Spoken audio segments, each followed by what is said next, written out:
What do you say, everybody? Hello and welcome back to Thomas More Stadium. Let's play two again. Another doubleheader between the Gateway Grizzlies and the Florence Yalls here at Thomas More Stadium. You're listening to the Frontier League Network, powered by HTN, as well as the Florence Yalls radio network on our YouTube audio stream. Rory Tettemer alongside Ben Howler. Ben, a exciting Game 1 victory featuring a very good outing from Isaac Milburn out of the bullpen, and then Hank Zeisler took it away at the plate. 2 home runs, 5 RBIs. He broke the franchise home run record. And then we got a tornado. We got a storm for Game 2 that evacuated the stadium, had to bang that game, send it over to here, 11 a.m. and 1 p.m. today for a doubleheader. We're going to get 2 in regardless, it seems like. Like they are, really trying to force this. But you get 3-7 innings out of it. You got to be feeling pretty good about that. Yeah, you have to. I mean, you're coming into a series where you feel like your bullpen got used a ton in that last sweep clinching game against Joliet. Now, the one thing I will say is it is gray out in left field right now. No doubt. And so we'll see exactly how this all plays out, trying to get 14 innings again today. But Mother Nature, we're going to fight. We're going to fight her and see if we can get all 4 in. Really, a time where we talk about the team that maybe benefits from not getting all 4 in is Florence. Now, you got to think about trying to separate yourself away from Gateway and Windy City, which is one thing, but also you're chasing Evansville, which is kind of the more relevant topic right now, a chance to catch Evansville with the sweep of the doubleheader and an Evansville loss today. So with the way Florence is playing and the fact that you actually are chasing somebody else and trying to get that first wild card spot, I do not hate trying to play all 4 games right now. Obviously, you get that feeling that, you're playing your best baseball at the time. You want to play as much baseball as possible. I've enjoyed watching this team play over the last couple of weeks. There's no doubt about it. So I'm excited to hopefully get all 14 innings in. Excited to see what John Gerard can do if he could settle in. Remember, we both kind of agreed in each of the first 2 starts. We thought he might have been left in the game a little too long. You can kind of have that quicker trigger when you're only playing a 7-inning game. Yeah, no, and you honestly don't need him to go as long in Right. terms of, hey, I need 5 innings out of you, or my bullpen is, absolutely shot. No, this is, hey, Gerard, if you give us 4, we could cover the rest of the way. You got Danny Heinz, McAvoy had a 1-2-3 frame, Karsten, Lotus, Jones, Lynch, they're all available today. CJ Blowers in Game 2 is a guy that might be able to go all 7. So, you're in a pretty good spot here for Florence. It's going to be a bullpen day for Gateway. It sounds like the entire way through. Jake Burcham will start things off. He enters today with a 1-2 record and a 9 ERA. We're speaking with Jason Garrett, the voice of the Gateway Grizzlies, prior to the game yesterday, and Burcham had gone, about 3 2/3 at his longest stint this year out of the bullpen in a game that, I think Gateway was already out of there. So it'll be an interesting one to see. Gateway, I feel like, also hasn't had to use their bullpen, but, it's one that Florence has got to in the past. It is. Florence is typically better against starters than bullpen, so we'll see how it goes. I don't know if it's a certain, thing to do with exactly who they've been facing, more of a mindset thing. Might just be an early in-game type of situation where they love to ambush you and then go to sleep a little bit later. So we'll see how that plays out. They haven't seen a ton of bullpen days from opponents this year, but, it's going to be very important to get ahead early. Once again, Florence has really not done that at all this year. A lot of it being the team just scoring at the top of the first inning. They've given up a lot of first-inning runs here at home, and then it's kind of been no harm, no foul as they respond really quickly. But we'll see how that plays out today. This is a Gateway lineup that still has a ton of pop in it. They've got a lot of power.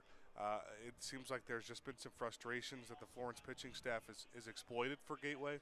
But it'll be a fun one to see for sure.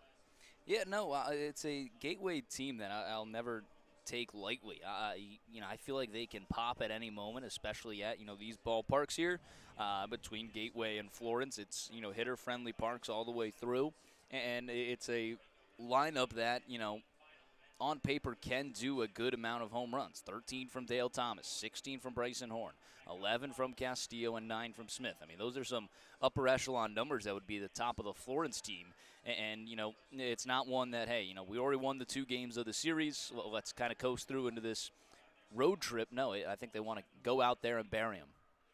Absolutely. And I think that this Florence team's kind of playing with a mindset right now that I don't think they're thinking about that at all whatsoever. I think everything is just, continue to score as many runs as you can. I mean, and keep that foot on the gas offensively and Pitchers putting together some really good outings, so I don't think that they're thinking too much about it, and that might be a great sign and result of why they're playing so well.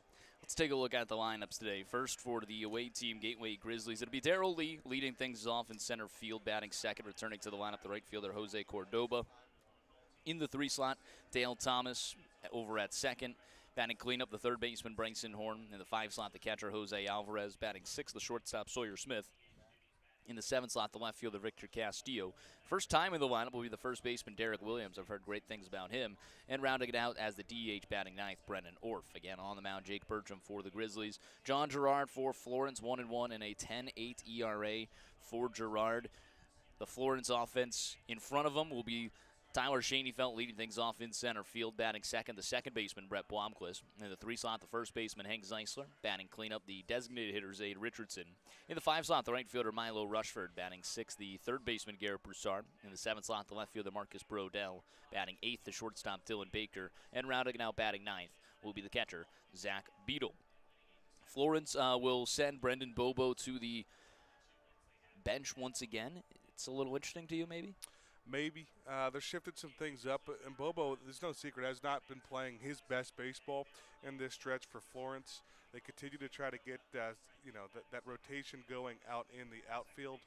You have a doubleheader, so I'd be very, very shocked to see him, sit both, probably play that second game, but it feels like defensively they're just really starting to like that Rushford out in the outfield. Rushford's kind of becoming more a part of that every single day starting lineup as opposed to a rotation. As I think we're getting a little bit of rain here. Yeah. Umbrellas coming out for the 7 fans in the seats. Yeah, it's starting to rain early. That 7 was an exaggeration. I actually think there's 9. I was almost on the dot with that. If you look down at the seats right now. Oh, are you counting the dogs? 10. Sorry, 10. Stephen Gregg's here though. He'll and be he got the through broom. the rain, and he's got the broom. He's got the broom. That's a broom really to a doubleheader is very, very. For 4 games, and it's not just light. It is coming down. Yeah. I think we need stadium ops out there. Tarp the mound. Wow. Well, it just came out of nowhere. Yeah. All right. It's not been a good weekend for baseball. No, it has not. I will say this. The Reds, FC Cincinnati, were both in Cincinnati. They both resumed last night after the tornado warning at about 10 p.m. There was a window, but I don't think anybody wanted to stick around. No, they also were in the middle of their game, yeah? Correct. Yeah. Correct, yeah. So it would have been a really tough challenge for Florence to have to spin that around. Look at this by the team, bringing the tarp out. Stadium ops who? Back to your college days, huh? Yeah. Everybody getting a hand on it. Corey Call trying to join them. He's asleep at the wheel. Do we fire the Zach Drury and Corey Call for this? Might have to. Player gets a splinter from trying to put that tarp on. Well, this game's going to start in a rain delay. Pretty amazing because it was just sunshine and it's now downpouring here at Thomas More Stadium. The umpires and teams are heading back to their clubhouses, and not the best start to another rainy doubleheader here on Sunday afternoon. But stay with us, whether on the Frontier League Network powered by HDN or Florence Y'all's radio network. You could stay tuned to our media, social media. That's Florence Y'all's Baseball, Florence_Y'all's on Twitter. We will have all the updates there as well. Until then, hidden in a rain delay, and we'll catch you when we resume play.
Oh, let's try this again and again. Florence heading out to the field. It's time for game one of today's doubleheader. Just about 27 minutes past the original scheduled time. The rain has ceased at the moment. Florence is going to try and get some innings in here. Does look like that gray cloud is past, and we are ready for some y'all's baseball. So we'll pause on the Fifth West Brewing pregame show as we take a listen to our national anthem.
Yeah, lovely, lovely rendition of our national anthem. That absolutely happened here at the stadium. We are ready for some baseball. Florence against Gateway, Game 3 of the 4-game series. It is Game 11 of the season 12-game series. Florence 8-2 against Gateway this season. The Y'alls enter this 10 above 500. Pretty amazing to say. We were talking about it last night, 40-30. Just cannot believe it, but Florence playing some of their best baseball. It's all happening so fast, and you even made a comment off air, a while ago. We talked about it, and we agreed. There was a stretch, like immediately after the All-Star break, where we didn't feel like Florence was playing their best baseball, but the record and the winning streak were all going Florence's way. Now I shift my opinion. This team is playing some red-hot baseball. They're doing it. They're putting it all together. They're putting some really good pitching, some good bullpen pieces with some great hitting and some great rallies. So it's very pleased to see. It's funny to talk about, 12-2 since the All-Star break. There's an argument they should be 14-0. Their 2 losses are a 5-run blown lead and a 6-run blown lead. The only 2 losses since the All-Star break. One of those 2 losses, though, was a John Gerard start against these Gateway Grizzlies. Wow. That's a good point there, Ben. It's certainly the losses that we've had post All-Star break have been, heartbreakers. They've been barn burners. They have been tough games to lose. And, we've said it before. We can handle losing. Some of them are just a little tougher. Always. Something like that was just tough. Either way, he's looking for redemption. John Gerard, his 3rd start of the season, his 4th appearance. His last time out was at Windy City. He was able to escape what we thought was going to be another brutal loss. And it was bases loaded, a ball all the way sent to deep right field, right in front of the warning track that Mila Rushford was able to make a leaping grab at to end that game, pick up the save, or the win, actually, for Gerard. As a starter, not the same success. 5 innings pitched, 7 hits, 5 runs, 3 walks, and a strikeout. His last time here against Gateway was tagged for 2 home runs at Thomas More Stadium and an 8-7 loss. Yeah, Gerard just didn't want us to be too bored in that game 3. He wanted us to give us some excitement, and I appreciate it for it. It won the game. Absolutely. Darrell Lee, the lefty, will start things off for the Grizzlies. First pitch misses upstairs. We are underway finally at 11:32. This game was supposed to be played yesterday at 7:35. And just a little bit of a delay. That one's in there for a strike, 1-1. Oh, what a strike call from Larry Hudson. We're going across the body today. Larry Hudson apparently was in the league in 2023. 1-1, that one's cranked high and deep out towards right field. Rushford at the wall, and it bounces off the Rumpke sign. Darrell Lee thought he had all of that. He was only going to get a single if Rushford fielded that correctly. He did not, and it's a leadoff double. Somewhat poor all around on that play, unfortunately. Darrell Lee admiring it a little too much and taking his time to get to first base. Really should have been kept at first if that ball was played better off the wall by Rushford. Rushford, they actually both thought it was gone, and Yeah. that was the problem. Lee took too much time to get to first, and Rushford was just kind of tailing towards the wall and looking up at it, not really ready to play it off the wall. Wind not going to help you right now. No. Flag out in right center field is straight down. First pitch, skied in the infield, Jose Cordoba. Right side in foul territory is Hank Zeisler making the grab for out number 1. It's a good bounce back. Yeah, so last time Gerard got a start, it was home against Gateway we were talking about. It was a 2-run home run by Bryson Horn, the third batter of the game. They already tagged him. And then he settled in after that. It wasn't until the 6th inning where he started to get hit around a little bit and ended up giving a total of 5 runs in that start. It's Dale Thomas at the plate. First pitch misses inside. 1-0 the count.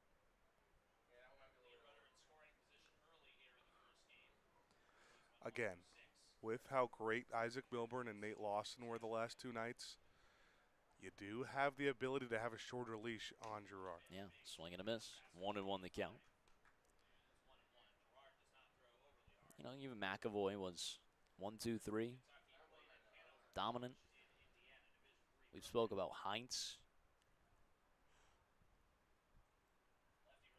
His long relief abilities. The 1-1 popped up again out towards shallow right field. It's the second baseman Blomquist who's all the way back to make the grab. Yeah, there's really Isaac Milburn, the only bullpen piece right now that should not be available today. Yeah. Bryson Horn will dig in. He had a great day yesterday. 3 for 4 with a home run and RBI, 2 runs scored. Raised his average up to 243. 16 homers for Bryson Horn.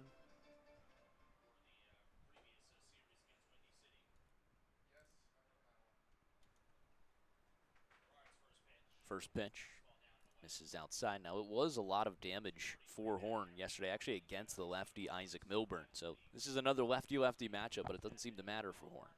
Yeah. Especially you mentioned he did take Gerard deep the last time you saw him. The 1-0. Hard hit, left side. That's through for a base hit. Gateway has a 1-0 lead as that splits the gap and goes all the way to the wall. An RBI double for Bryson Horn. Gateway in front, 1-0. That's just really simple hitting there for Horn. Opposite way. Hard line drive, too. He's done some damage against Florence Yeah, he this year, has. no doubt about it. Brings up Jose Alvarez, another guy who's been very good. Had a great Friday game where you could not get him out. And then yesterday, Alvarez was 0 for 3 with a walk, a strikeout, a run scored. First pitch to him, in there for a strike.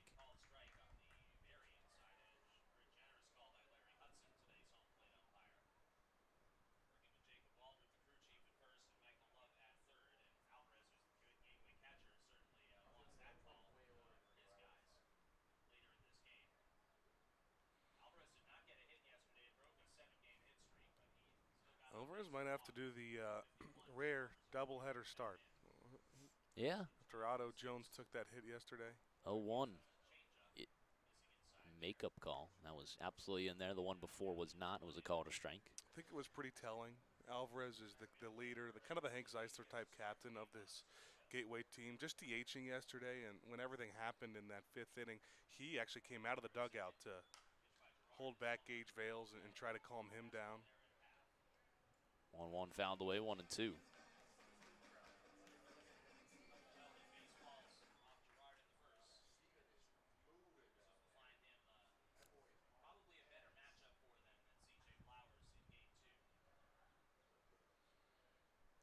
Gerard to look at the runner at second. The 1-2 fouls it away.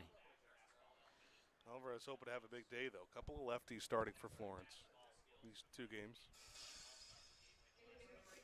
Trying to give Gateway an early 1-0 lead. Singlewood score the runner on second.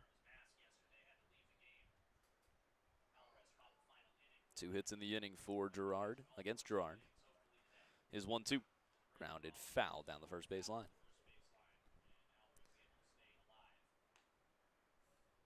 Gerard had an incredible start to his professional career at Joliet. Went through 4 innings, like lightning quick, was phenomenal. Got tagged around in the 5th. Stayed out there a little bit too long. It was 7 hits, 8 runs, 2 walks, and 3 Ks. That one's cranked out towards right center field. On the run is Schoenfeld in front of the warning track. He makes the grab to end the inning. 1-0 Gateway as we head to the bottom of the first when we return to the Frontier League Network, powered by HDN.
Bottom of the first, always brought to you by Heritage Bank. At Heritage Bank, we believe your money should work as hard as you do. Proudly local, fiercely dependable. That's the Heritage difference. Visit heritagebank.com to find a branch near you today.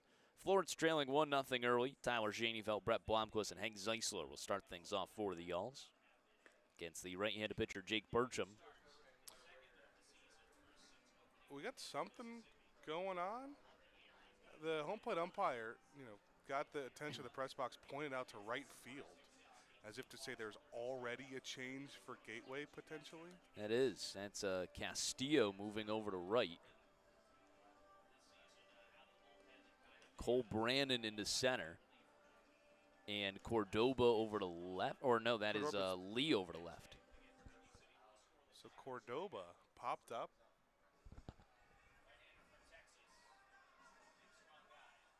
Your eyes are that good, Rory? I don't believe that. No. I'm actually amazing.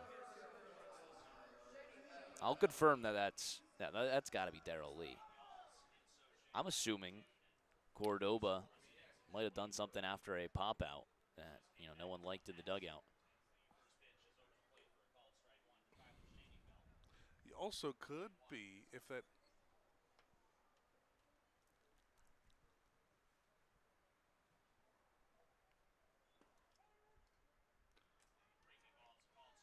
Well, to start on Tyler Schoenfeld. Struck out a couple of times on that Friday series. I think we did confirm Cordoba is the one out. Lee out in left field. Schoenfeld punched opposite way foul. I was going to say it could be Cordoba out, could be Lee out. It is confirmed Cordoba out, but also, maybe not liking the Lee taking his time out of the box on that double. Still got to second anyway, and it will be Lee still in the game. Bertram thought it was That's strike 3.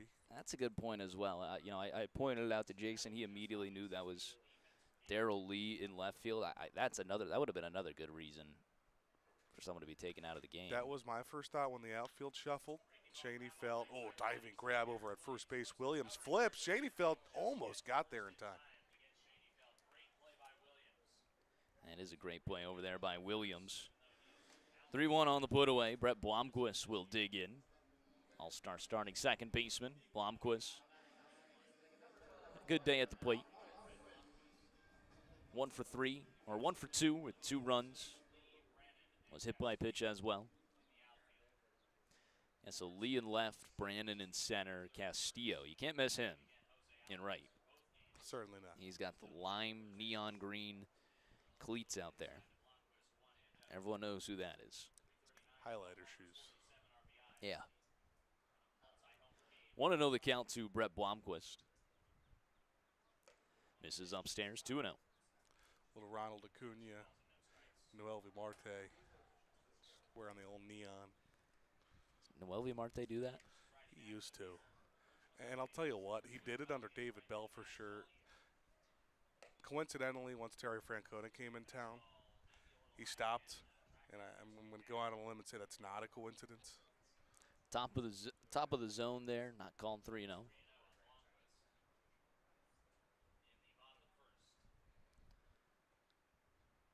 3-0 pitch. Misses outside.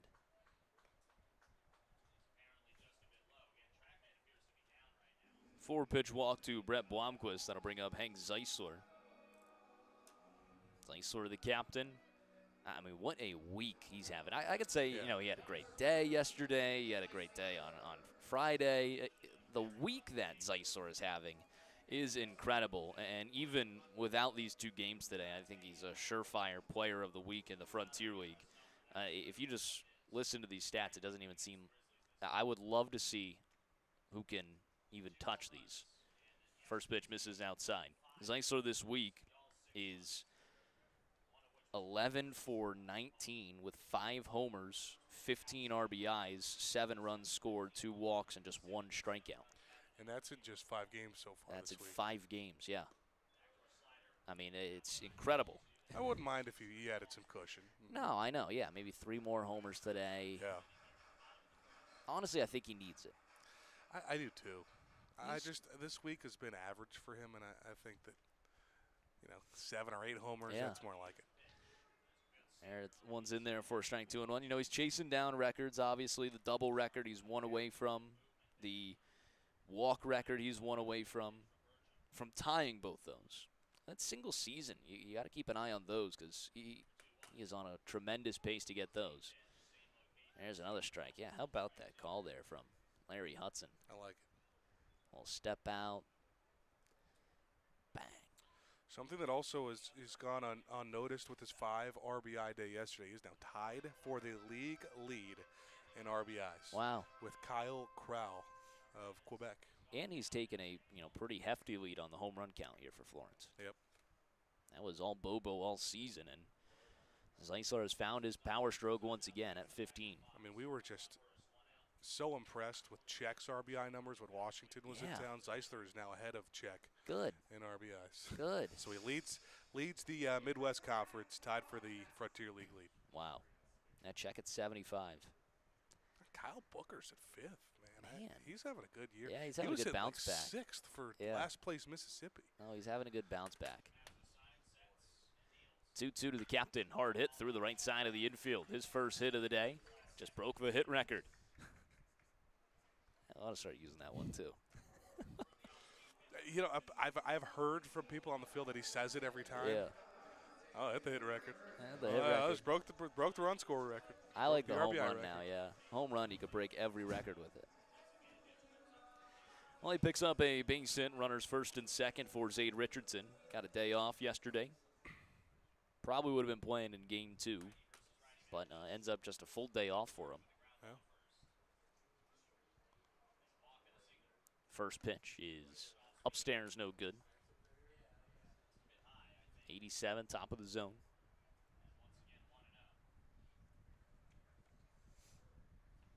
Florence has seen Bertram out of the pen before. Obviously his first time starting against the Yells. 1-0. This is downstairs. He also moves Zeisler, that is second of qualified hitters in the league average, third in OPS. See, with the MVP conversation, it gets interesting, and Zeisler right now is probably in it. Yeah, it probably has to be with his RBI numbers. You know, Felix Stevens' average is ridiculous if he gets qualified. The home runs that Mercado has, his home runs number with his 300 average is impressive. Andrew Check has some cushion for the OPS lead in the league. 1141 OPS for Check this year. 3-0 in there for a strike. I mean, Check has got a 675 slugging. He's also getting on base at a 47% clip. Wow. That one's fouled away. Chavez Young is someone who's putting all of those together. Yeah. He's the everything. Average leader, just in front of Zeisler, and Zeisler's not really close right now, 20 points behind him. That's the lead Chavez Young has. Look, there's probably like 5 guys who could win MVP this year that I wouldn't be mad at. Well, yeah. I'd be mad if one of the Washington guys wins it. Well, yeah. I mean, in terms of worthiness, I don't think there's any I'd be mad at. Exactly. You could choose any of those is what you're saying. Yes. But an own personal bias. Oh, own personal bias. There's, a lot of guys I'd be mad about winning. Payoff to Richardson. Misses inside. They're going to say it. Hits him. Regardless, it's ball 4 to load the bases. Just not what you need for Gateway. You got 2 bullpen games stacked together, and Florence has got a chance to really make things interesting if they can. Yeah, they do. Break it open. Milo Rushford will dig in with the bases loaded and 1 away. Bertram, his last few appearances, an inning, no hits, no runs, no walk, a K. 2 innings, 4 hits, 1 run, no walks, a K. An inning, no hits, no runs, no walks, 2 Ks. He's not stretched out for that typical starter role. Well, it goes all the way back to July 25th there. There's a call and strike. You're not going to miss any strike call by Larry Hudson. I can hear him up here. And I'm a fan. Need to see the first strikeout of the game, I guess. Not here. On the other side of the ball. 0-1. In there, 0-2. Get the steps in there. That's what I was just saying. I was just going to say that. He might just be wearing like a pacemaker and wants to get those steps going. That's funny. 0-2. Ooh, runs inside, almost hits him. 92 there from Bertram.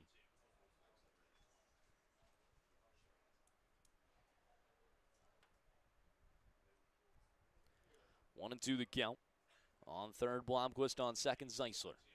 That one's fouled away. Richardson over at first. Yeah, full series of Rushford hitting in this 5-hole with. We haven't seen a game yet in the series where both Bobo and Richardson have been in the lineup. And he's delivered. 1-2. Called. Strike 3. Outer half.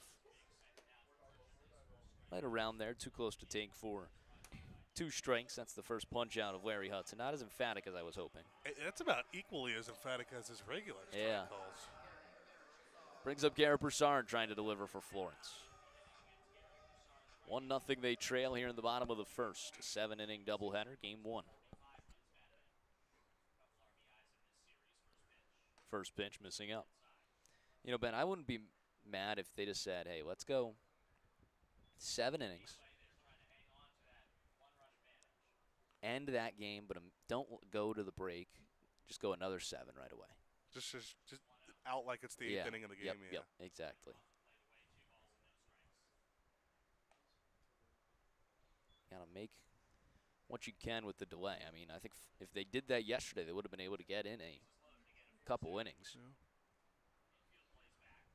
It's a fun thought, and one that I have thought about, because, you often see guys go the full 7 innings.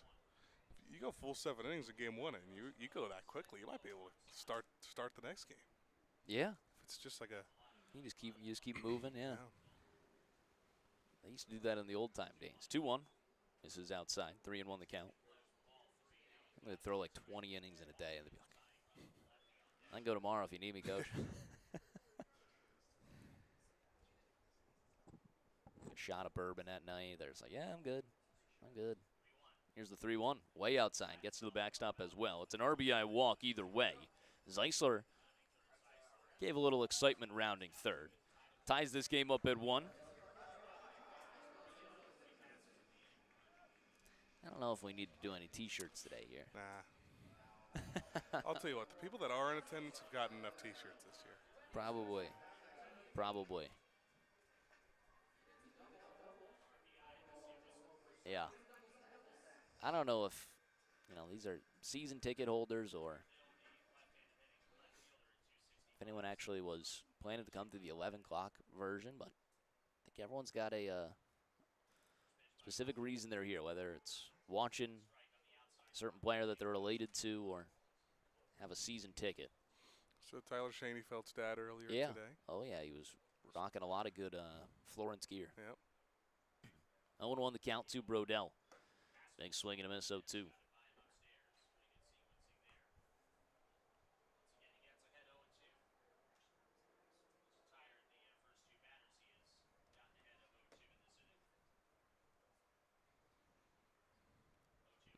Pitch. Fouls it away. Stays alive. Big chance for Brodell to come through. Yeah. 1-1 ball game. Florence gets the RBI walk from Garrett Broussard. Bases stay loaded, 2 away. An 0-2 count to the lefty Marcus Brodell. Kick the 0-2 pitch. Slider misses upstairs and outside. Really liking that backdoor slider to lefties. That's what he punched out Milo Rushford on. Tried it against Zeisler as well. The 1-2. Misses outside. That one did not have that same spin. Didn't break enough. Some guys stretching out in the Gateway bullpen. Oh, yeah. Someone doing a little bit of band work. Yep. Number 22. Am I reading that right? Yeah, that's Claudio Galva. Without binoculars, Ben. That's crazy. Here's the 2-2 pitch. Swing and a miss. Well, Bertram gets himself into a little bit of a jam. Couple of walks, a hit by pitch, but he strands the bases loaded. Ends up just a tie, 1-1 ball game as we head to the top of 2. When we return on the Frontier League Network, powered by HTN.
Well, Gerard gets to come back after a long bottom of the first, and his team has tied the game up at 1.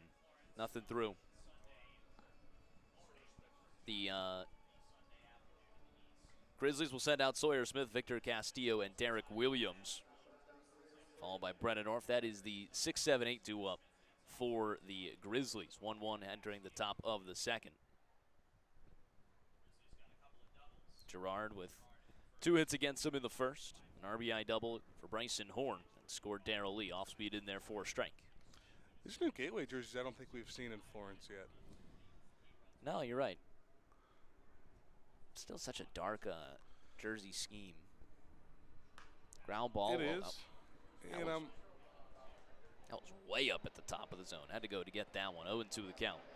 I'm very rarely, I'm usually against having your numbers and letters the same color as your jerseys, just with outlines. Mm-hmm. Now, it's a little hypocritical because I do love the Florence creams, but I think those are big enough almost.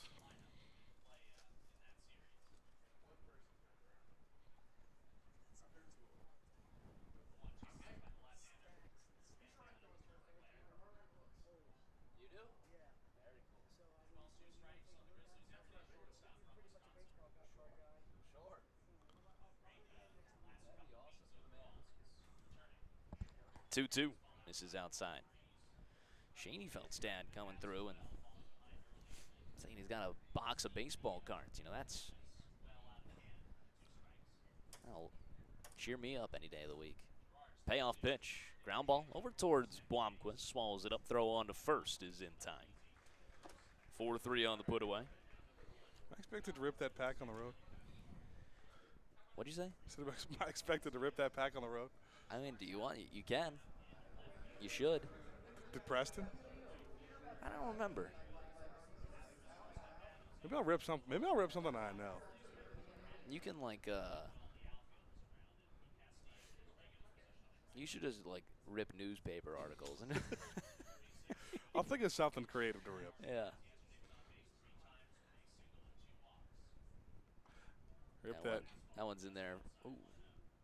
Misses outside, I guess. Rip that mystery flavor dum dum. Maybe. Yeah. You can rip the root beer. Indiana football team pack. 1-1. Misses out. Sorry, it's 2-0. Top of the second.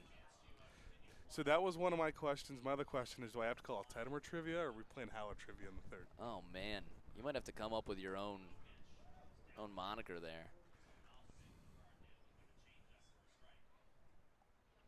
You're basically telling me I got a lot of thinking to do before Tuesday. What rhymes with not Howard?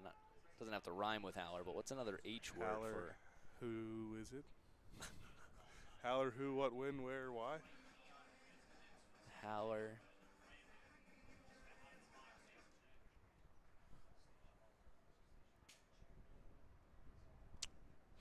Do something with Ben too. Yeah. Jesse ended up taking Cook quiz. Here's the 2-2. Misses outside. Preston didn't have anything. Preston's problems. You can just talk about what's going on in the world today. Payoff. Skied high and fouled away. Ben's brainstorm or something like that.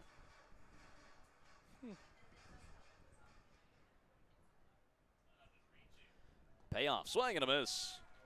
I'm going to say in and out of the glove of Beetle. Tag applied to sit down Victor Castillo. First K of the day for Girard. Second out here in the second. That was a really nice sweeping off speed. Yeah, that's a good looking pitch. We haven't seen that down to the zone from him yet.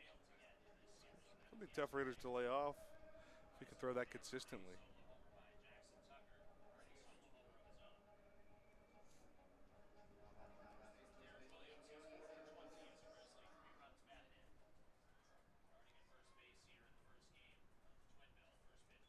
First pitch, swing and a miss.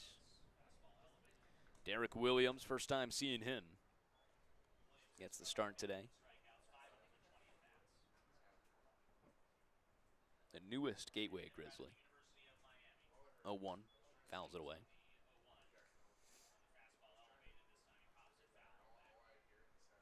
Yeah, I'll tell you, you don't see many first, second team all conference SEC, ACC guys. Derek Williams, second team all ACC at Miami. 0-2. Fouled away. It seemed as if the the first team outfielders or first team players there were just incredible, according to Jason Garrett. He had a great season, but everyone else was just unbelievable. I'm just talking about it right now. I can tell over the booth. Yeah. saying that they were all drafted. There you go. Hmm. Here's the 0-2 from Girard. Now it's skied out towards shallow center field. Out goes Blomquist. He makes the grab. To end the inning, a 1-2-3 frame from John Girard. We head to the bottom of 2 when we return to the Frontier League Network, powered by HTN.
Bottom half of the second inning always brings us a look at our Thomas More scoreboard. Always a scoreboard partner, Thomas More University. There you'll be able to take your life and your career as far as you want it to go.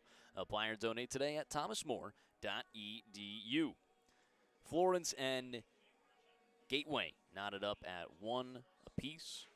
Here in the bottom of the second, Florence will finish their rotation and then go back up to the top of the order. It's 8-9 top, Baker, Beadle, Schoenfeld. Strain to the bases loaded. Jake Burcham had the 1 RBI walk. 2 walks in the inning plus a hit by pitch. Really was under his own damage that he loaded the bases, and he was able to escape with just the 1 run allowed.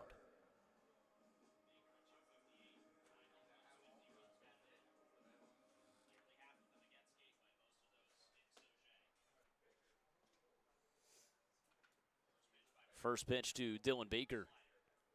Off speed in there for a strike, catching the bottom of the zone. 0-1 the count. We've mentioned Baker's numbers against Gateway. Very good this season. Hasn't done much in the series so far. 0-1 misses outside. Baker 0 for 8, an RBI and 4 Ks in the series. Been the everyday shortstop for Florence. Yeah, emphasis on the everyday. And it's kind of like that Broussard we're talking about. He just hasn't got a day off recently. Fastball upstairs, no good.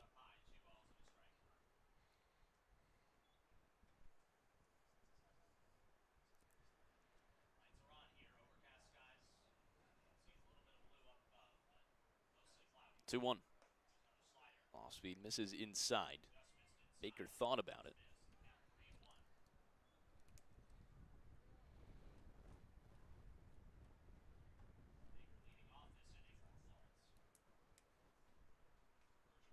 Three one. Way outside of the backstop. Leadoff walk for the Yalls. Dylan Baker on first. Third walk for the first 5 batters here for Burcham. You have to figure it out soon. Zach Beadle. If you're Beadle, you're going to be taking some pitches. Yeah, you'd expect. A little bat to the shoulder moment.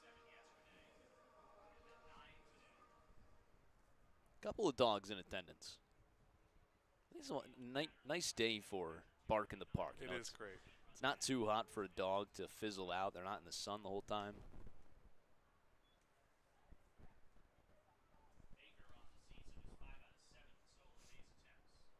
Got those water cups all around. 0-1 to Beadle, swing and a miss. 0-2.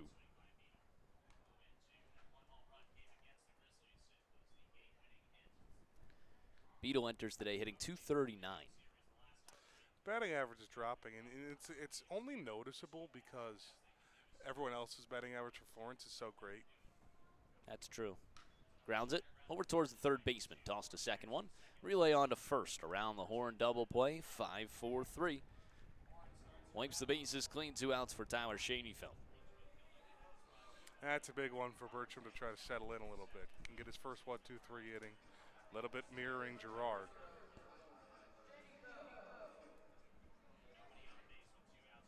Shaney felt grounded out to first his last time up.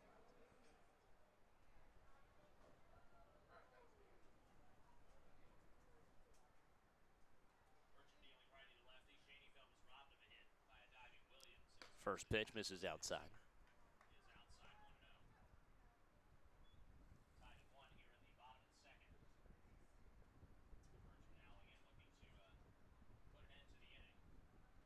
The 1-0.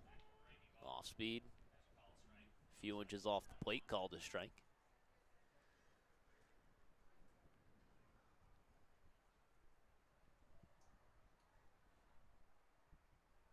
Here's the 1-1. Top of the zone, no good. That was in the zone.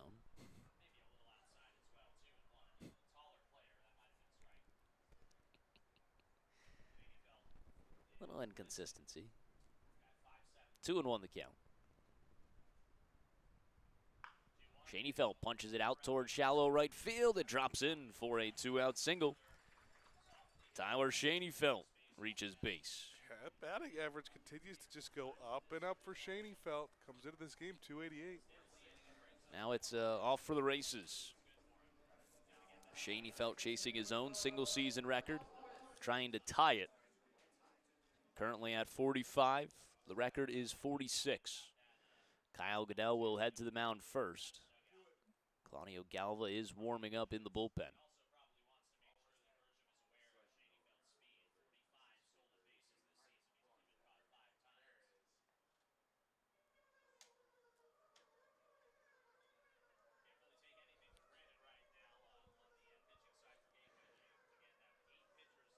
Gateway happy to have their manager back. Was ejected in yesterday's ball game.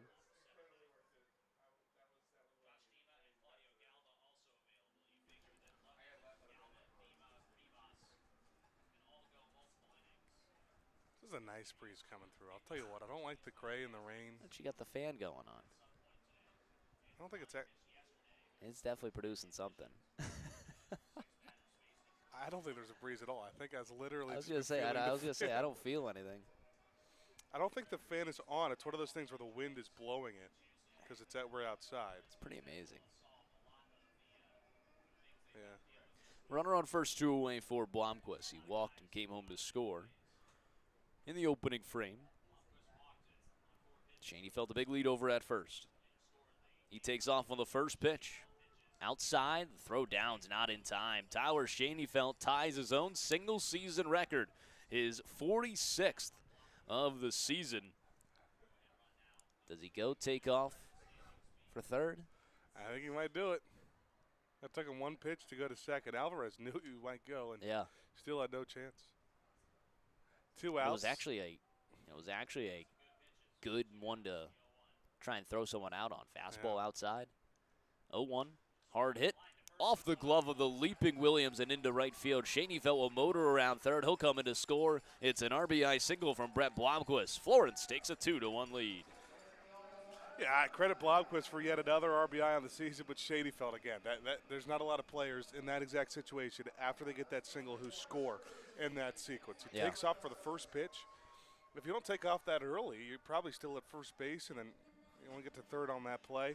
And he's got the speed to safely score from second on that. Also, had a great jump.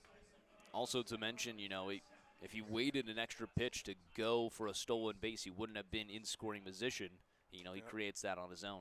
Really good job there. First pitch and off speed in there for a strike.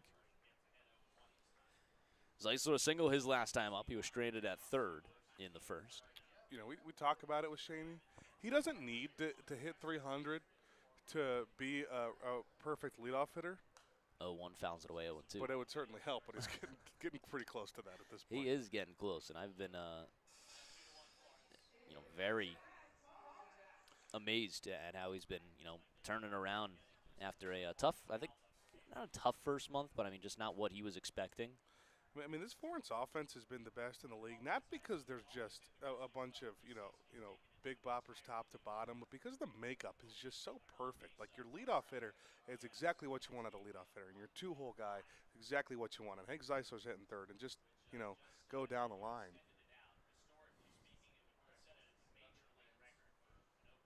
Here's the 0-2. That one's fouled away.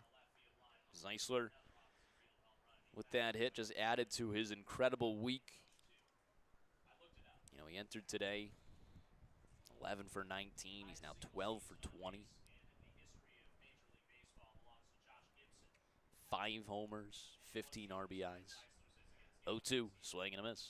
Down on strikes, out of the glove of Alvarez. They will make a throw down to first. Zeisler was motoring there, but not able to beat it. Drop third strike. Ends the inning. Florence picks up one on an RBI single from Blomquist to score Schoenfeld. 2-1 lead as we head to the top of the third when we return to the Frontier League Network, powered by HTN.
Top half of the third inning is always brought to you by the Roar Agency, located in all 50 states across the nation. Feel the Roar difference of Roar Insurance. Visit us today at roarins.com. Florence with a 2-1 lead over the Grizzlies. It's also time for Tettemer Trivia. Ben, are you ready for today's Tettemer Trivia? I guess. You guess. I don't want to be too confident. Too cocky, too confident. Oh, man. Well, there's a few I could go to here. Let me, I haven't posted it yet. Let's go to this one. Question is live now on Twitter. Florence_Y'alls and R Tettemer9. You can way Tettemer Trivia works. I read a question in the top half of third, give you guys the answer. The bottom half, you have the opportunity to play along. Head on over to Twitter. Comment your guess in the comment section. I will shout you out there on the broadcast. Always brought to you by the Roar Agency. That one's fouled away. 2-2 count to Brennan North, bottom of the order. Among qualified second basemen in Major League Baseball history, that's a minimum of 4,500 innings at second base. Who has the highest fielding percentage? So we're looking for the best defensive second baseman in Major League Baseball history. My hint, they're National League, and that's it. So National League second baseman. 3-2 misses inside, ball 4. Walks the 9-hole there, circling back up to the top of the leadoff base runner. So among qualified second basemen in Major League Baseball history, minimum 4,500 innings at second base, who has the highest fielding percentage in Major League Baseball history? The fact that you are not giving another hint kind of tells me that it's probably a very well-known second baseman. I feel like there's only a handful of defensive second basemen that you can think of.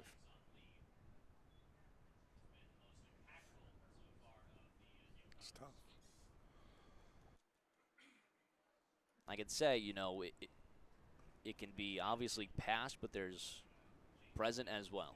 I have a full list that everyone can guess on. I have the top 13.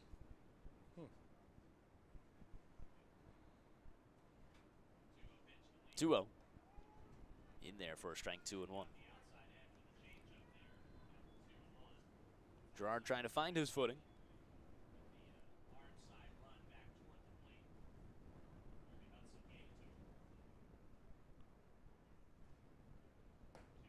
That one misses outside, 2-2.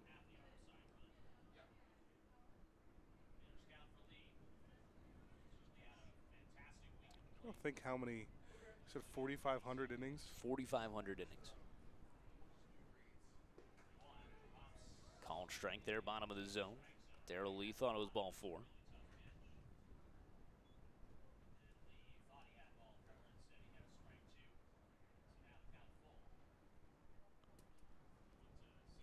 The payoff. Called strike 3 on the outer half. That's a dotted up fastball there from John Gerard, his second K of the day. First out here in the third. You know, when Gerard's hitting his spots, you know, he provides a pretty interesting mix. And that's what he's done with a sweeper low and then now a fastball in a perfect spot. And it's a good spot. Jose Cordoba was relieved for this spot. It'll be Cole Brannon as the replacement for Cordoba. In the 2-hole here. Just a pop out for Cordoba before being replaced in the second.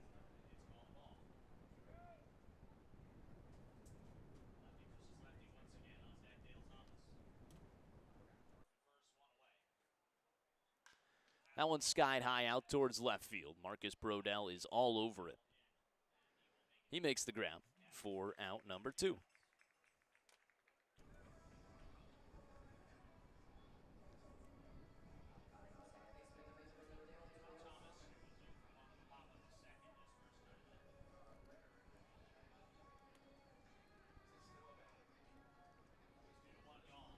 Dale Thomas will dig in. Runner on first and 2 away. Top of the third. Appreciate Florence Y'all's analytics guess there. They admitted they had no idea and then just sent in the guess. I don't really. Does that mean you want hints? Do you want an extra hint? You kind of hinted at being current, I feel like. So, like, yeah. Ozzie Albies, like The hint I'll give is, you guys might not even change your answer on it. I'll say they've played within the range of 2000 to now, 2000 to 2026. So you don't got to go back and find Rogers Hornsby or something like that. It's 2000 to 2026.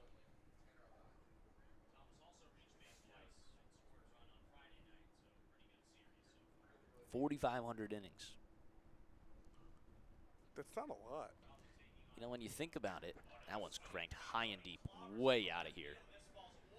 That gives them a 3-2 lead. 107 off the bat, 401 on the distance. These are the guys that Gateway was missing first time we played them. Dale Thomas is a big one and total lineup changer. And a game changer here. The long ball continues to be a problem for Gerard. Yeah, I think he also got saved on that one from Darrell Lee to open up the ball game, but that is the first one of the day. Just, you know, low and in to the righty on a hanging off speed there. Yeah, it was tough. Lefty-lefty battle. That one misses outside. So Gateway retakes the lead. This one's gone back and forth in the first 3 innings.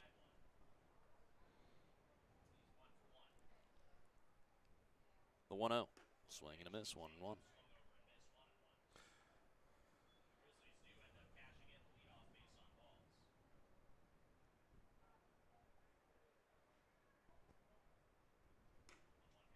Misses out. Kind of just feel like I'm going to stick with Ozzie Albies. Ozzie Albies. Gerard trying to find the zone here. A little bit of command issues. Florence with nobody warming up. 2-1. Misses outside.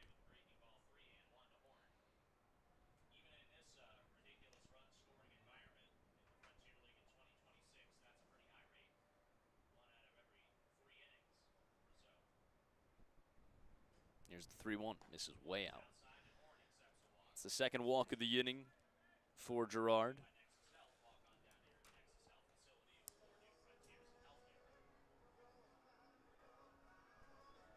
been a long start to this game.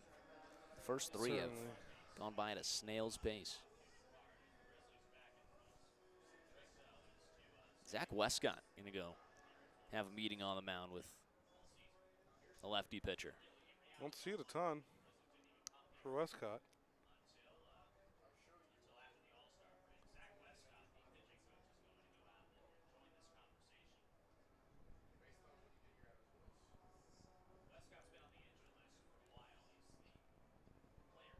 It is it's a calm day here, though, at the ballpark. It is. You know, I wonder, see how many people come in for the second game. This obviously was never scheduled to be an 11 a.m. game on Sunday.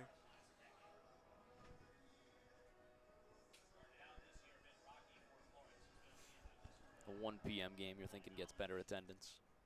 A little bit.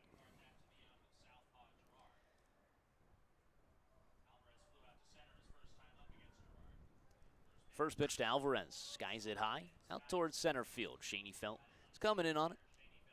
And he makes the grab. The meeting on the mound works. Girard's able to get out of it. Gives up a 2-run shot. It's 3-2. Gateway when we return on the Frontier League Network, powered by HTN.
Who's Hangout pitching change with a new wing coming into the game. You can pick up the best wings in the tri-state area. Least famous recipe chicken, always fresh, never frozen. Claudio Galva is the new wing into the game. Get the best of both worlds there. Hooves Hangout is the pitching change and the ad read for Lee's famous recipe. Tell you what I'd love to do is eat some Lee's chicken at Hooves Hangout. You're exactly right. You might be onto something as well. Just 2 innings for Jake Burcham. Gives up 2 runs. Good amount of walks. Picked up 3 Ks as well. Will not factor into the decision. A 3-2 lead for Gateway. Claudio Galva's someone that Florence has hit, someone that Florence has not been able to get to. It's been the tale of 2 stories here for Galva. Guy that, was turning things around this season after a tough opening start.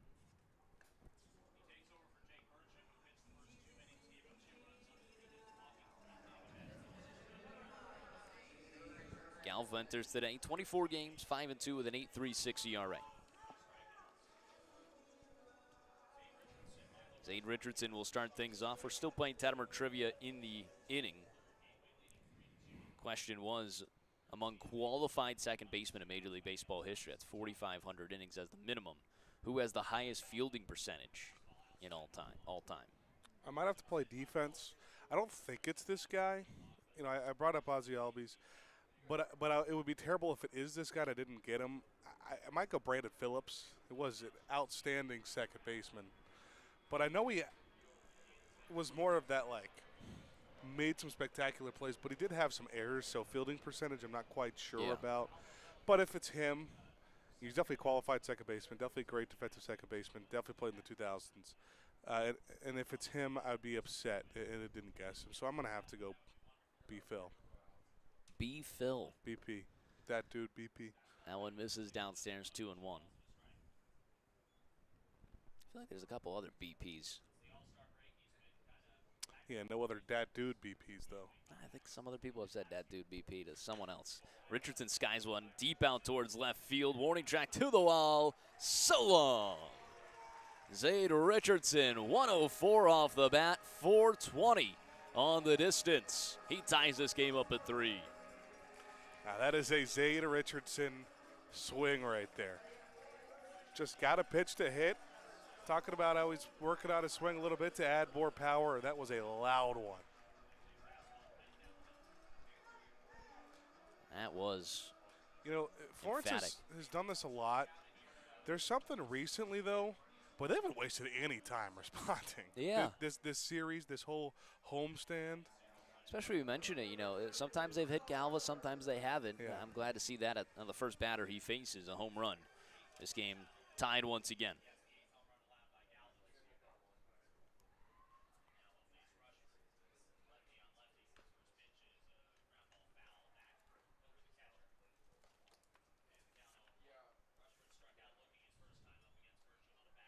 That got me back on the home run board as well. I took Zade for game 1. No, I was thinking about it today. I really was. Milo Rushford, his second plate appearance. 0-1, fouls it away. It is raining again. A little bit of a mist at least, maybe.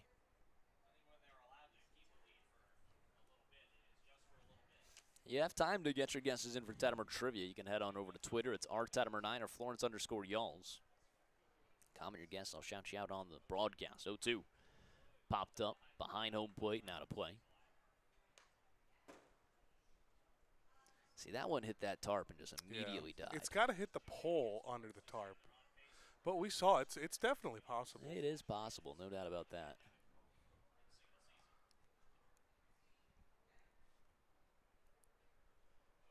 The 0-2. This is outside. I like this pace. Just a one run per inning so far for Florence. And you know what? It's so crazy that it hasn't been like any big inning, and yet it's still been a very long first 3. 1-2. Hard hit into right field. In comes Castillo. He makes the sliding grab. Didn't need the slide at all. But he does give it. It is a good play. He's got some speed, but those PCA memes. That was a catch and then slide.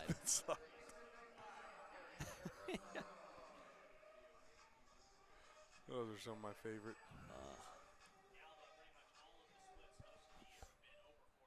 Brings up Garrett Broussard. That boy GB. Same thing. I like it.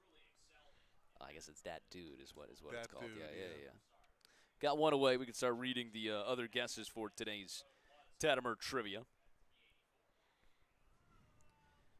The one that's wildly off base is Andre Padavani. That one's skied out towards right field. Castillo at the warning track. He makes the grab for out number 2. Long fly ball there for Broussard. Yeah, the other, the guest there, Andre Padavani, he did say Robinson Cano. We mentioned it was a National League player. Cano, majority of his time in the American League. We had someone agree with you. That was the Florence Yells analytics team say Brandon Phillips. Nice. So you're right there. Kyle Karsten said Nico Horner. That's Texas Vol as well on, I guess it'd be Vol. That on our YouTube audio stream. Same handle there. I appreciate that. 1-0. Swing and a miss. Wyatt Sherman says Tony Womack. You want to show up today? Or? Yeah, is he in the dugout? Where's Wyatt? Tony Womack. And then our final guess is Bryson Stott from Rich Tettemer. I do have the top 13, like I said. And you were right on the money, actually, with your first one, because Ozzy Albies is number 13. So you were in the right area to start off. Ozzy Albies, this is just 4 numbers here, 0.9892. It's crazy. Obviously, that is still either growing or decreasing for Albies. 3-1, misses out. Ryan Sandberg, I felt like that was someone that a lot of people would guess. A walk there to Brodell. He's 12th, .9894. Nico Horner, I guess, from Kyle Carson, he was 11th. Freddie Sanchez, 10th. Scott Fletcher, 9th. Jamie Carroll, 8th. DJ LeMahieu, they didn't give him the active bold anymore. I don't know if he's fully retired. Might just be injured. He's in 7th. Mark Ellis in 6th. On Mrs. Downstairs. Craig Counsell, 16 seasons. He's in 5th. I'm shocked none of my Boston friends guessed Dustin Pedroia. He's 'cause you 4th. said it now. Oh, that's very true. That's a good point. I'm shocked He even was coming then. through my mind. Yeah. Pickoff, nothing going. That was a high throw. Jose Akendo. He's 3rd. .9919. Former Philly, Placido Polanco, who actually played 3rd with the Phils. But I guess he did qualify for this second base as well. He's 2nd. 16 seasons. Pretty amazing. 9927. And number 1 overall with a .9940. The best defensive second baseman in Major League Baseball history fouls it away. Ongoing, Bryson Stott. Bryson Stott, Rich Tettemer gets that one correct. I literally was going to, as a joke, say Bryson Stott. Like, as a joke, say Bryson Stott. Because man. it was you.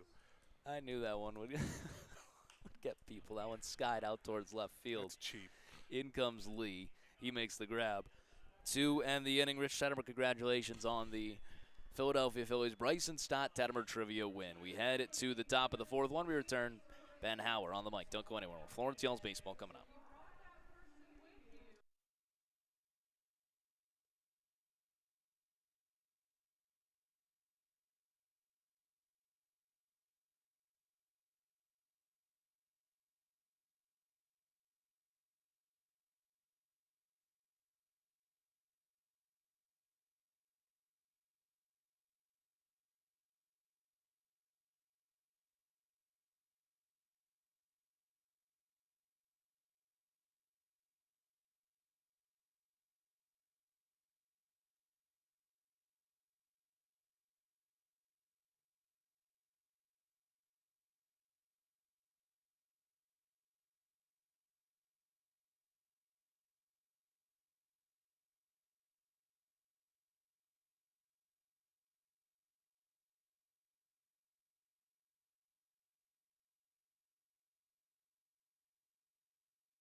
All knotted up at 3. After 3, Florence and Gateway on a very gray afternoon. Well, it started in the morning. I guess we're just afternoon here.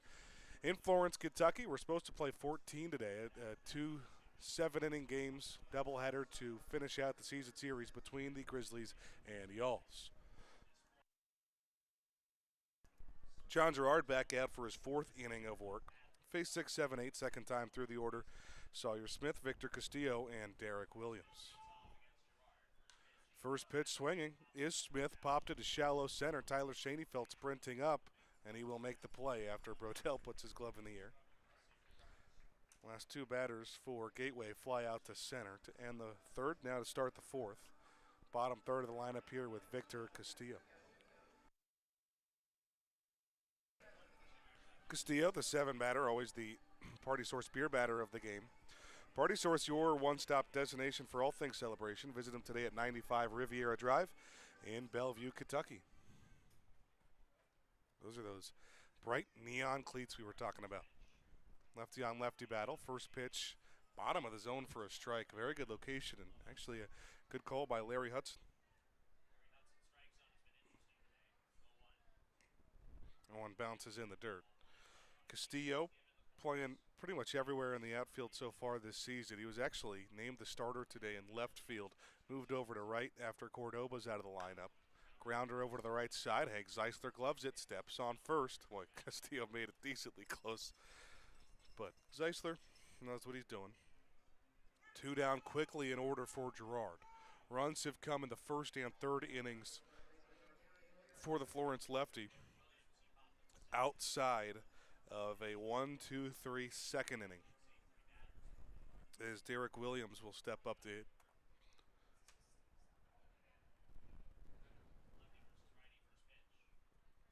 He swings at the first pitch. Out to left, Marcus Brodell going over at it, and he makes the play in front of Schoenfeld for out number 3.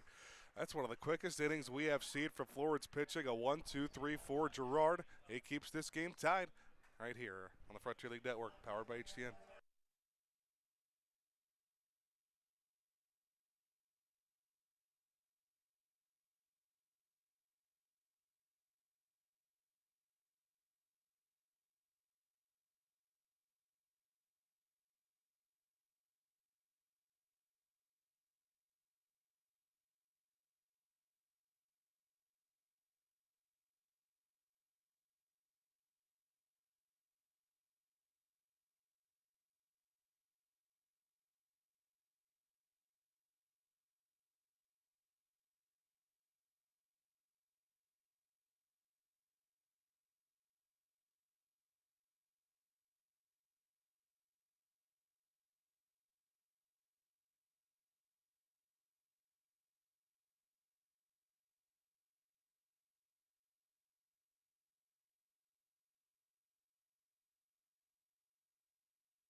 Few fans around the ballpark taking in this not scheduled 11 a.m. game that got moved up with a doubleheader.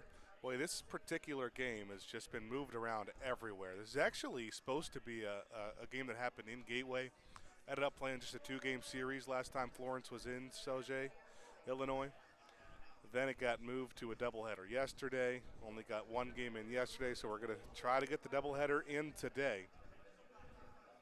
3-3 tie, Florence a 2-0 lead in the series so far in Game 3 of 4. Claudio Galva comes out for his second inning of work to face 9-1-2 of Florence in the bottom of the 4th.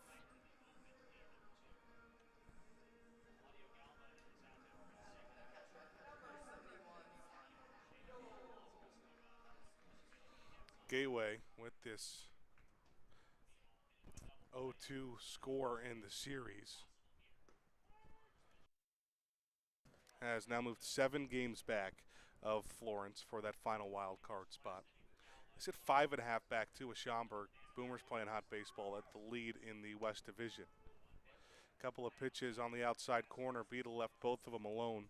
Goes down to the count now 0-2. It's Beadle who bounced into that 5-4-3 double play back of the second inning. 1 run per inning for Florence so far in the first, second, and third. Swing and a miss. Beadle down on 3 pitches. Good afternoon, good evening, and good night. Continues to go through a little bit of a slump at the plate. Third time through the order now. Tyler Schoenfeld almost produced a run by himself. He singled with 2 outs in the second. Stole second, and then a line drive single from Blomquist off the glove of the first baseman. Gave Florence their second run. 3-3, 1 out, nobody out. First pitch inside to Schoenfeld. It's 1 for 2 today. Bounced out to first. That's his only other at bat.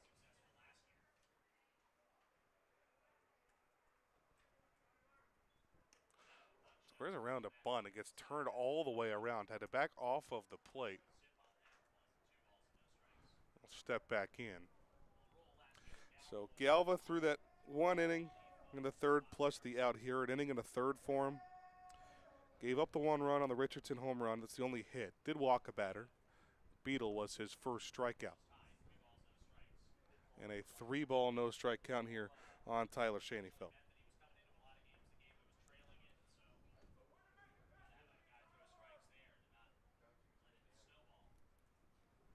3-0 pitch is low. A 4-pitch walk to Tyler Schoenfeld.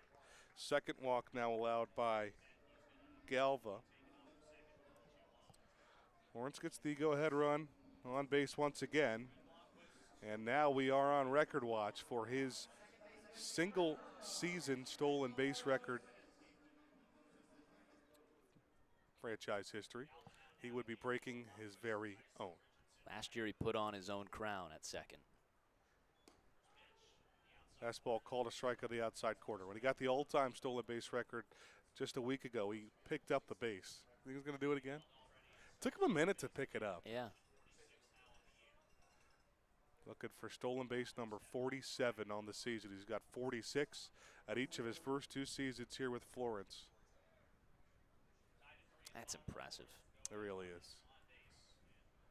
It's a total of 92. Yeah, good math. Something like that. 0-1 pitch. Blomquist pops it high down the first base line, up and out of play. It was the first pitch that he took off on back in the second.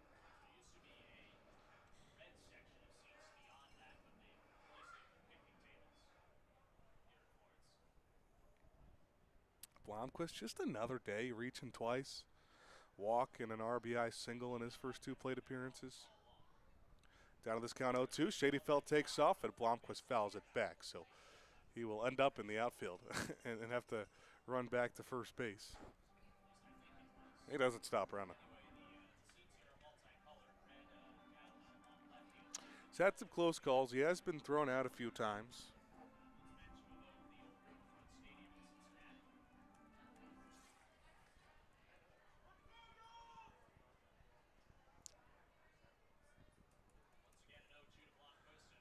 For the 0-2 pitch, a balk called. Wow. On Galva, so he could still potentially break it with the steal to third. Galva not exactly sure what he did. Asking first base umpire Jacob Waldrop, who's also the crew chief today, as Kyle Goodell goes over.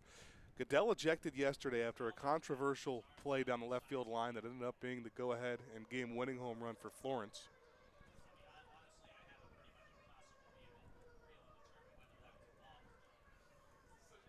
You can tell Goodell pretty frustrated with Waldrop right now. But Schoenfeld moves into scoring position. Again, as they go ahead and run in a 3-3 tie. With Blomquist an 0-2 count still.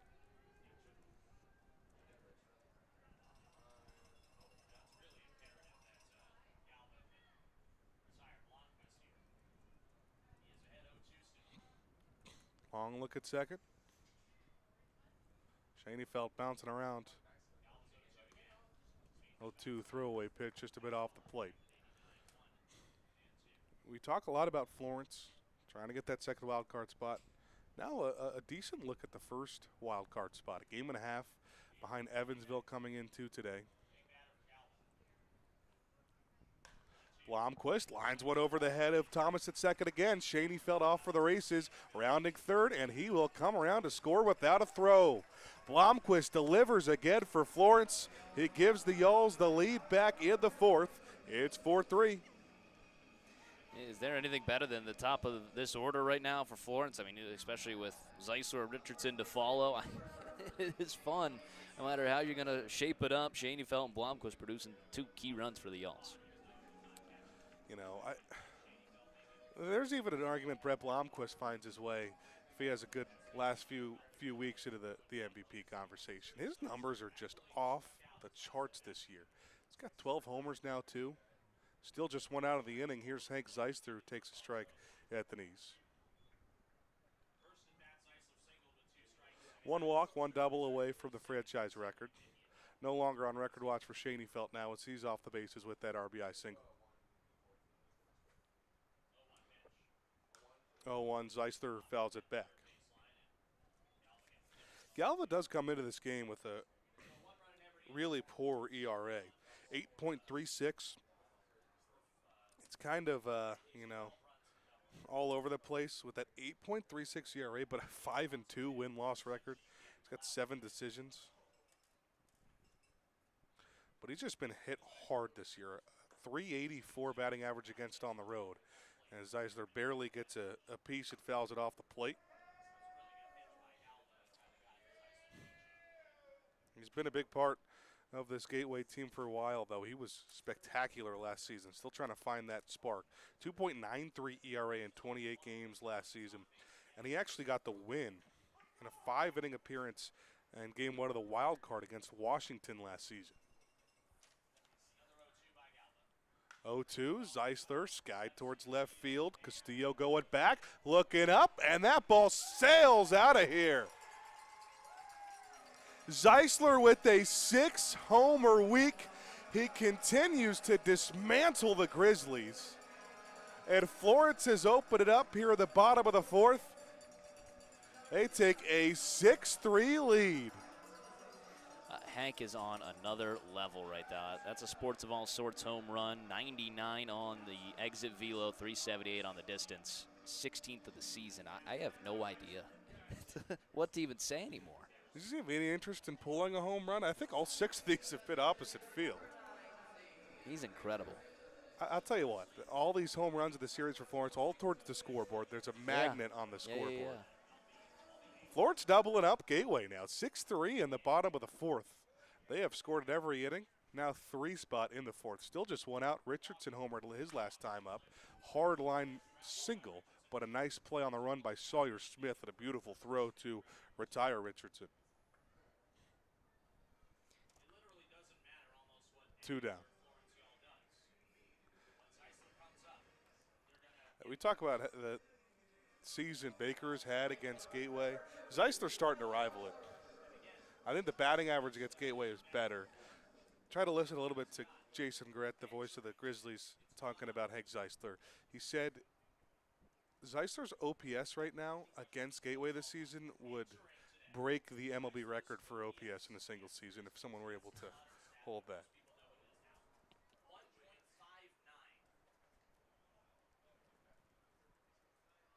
Did you say 1590 OPS is Zeisler's OPS versus Gateway this year?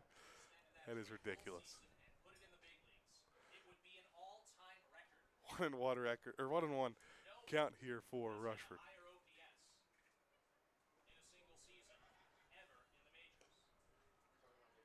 Rushford goes ahead. Strikeout and a flyout in 2 plate appearances for him. He's taking a new role as batting 5th for Florence. Remember, he hit 3rd a little bit when Hank Zeisler was out with a hand injury out in Windy City.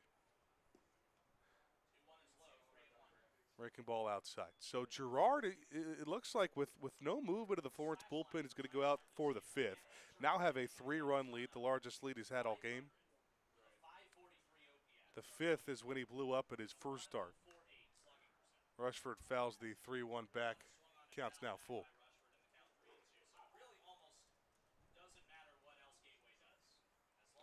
3-2 count with 2 outs. Sid coming.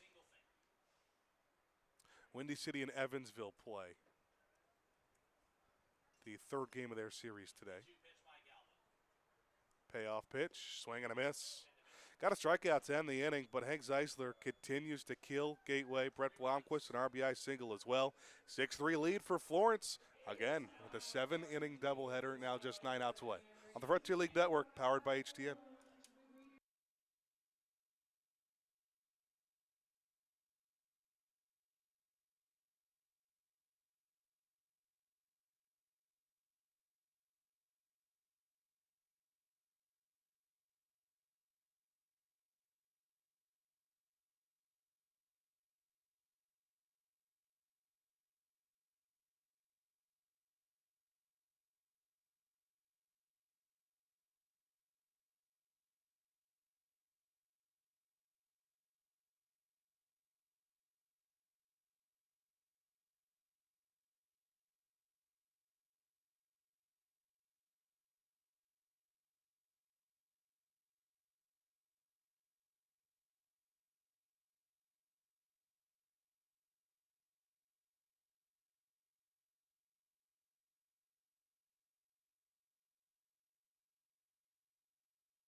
Florence in the driver's seat of the first game of a doubleheader. Both 7-inning games against Gateway today. 3 7-inning games in a 4-game series.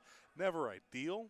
That's worked out for Florence for so far with that first 7-inning game coming home with the win. They won game 1, a normal 9-inning game, and they're ahead 6-3 in the 5th inning here. John Gerard back out for his 5th inning of work. And as somebody goes to look like about to throw in the Florence bullpen, still waiting to see. Looks like a righty, although he's not throwing, so I guess I don't know how I'm guessing that's a righty. Just a force of habit, I guess. 9-1-2 for Gateway. Here is Brennan Orff. Walked first time against Gerard. First pitch strike down the middle of the zone, 0-1. Orff is continuing to struggle at the plate, just trying to find a spot. Pretty rare. Check swing, pitch low, no go. I mentioned Friday, it's rare to see a first baseman hitting ninth. Today, say the same thing about Orff. It's rare to see a designated hitter hitting ninth. They still see a lot of potential in him and just waiting for him to break through a little bit as he fouls one back. I mean, this guy was a 13th round pick to Toronto. First team all Ohio Valley Conference at SIU Edwardsville. The 1-2 is left just off the plate. Looked pretty good on TrackMan. Counts even at 2-2. They still complete 2 times through the order. Off speed left high, and the count's now full on the Gateway first baseman. Well, Florence could sweep the doubleheader today. They'd sweep the series. That would be their 4th sweep of the season. Swing and a miss, up and in. Gerard gets his 3rd strikeout of the game. Just the 2nd swinging.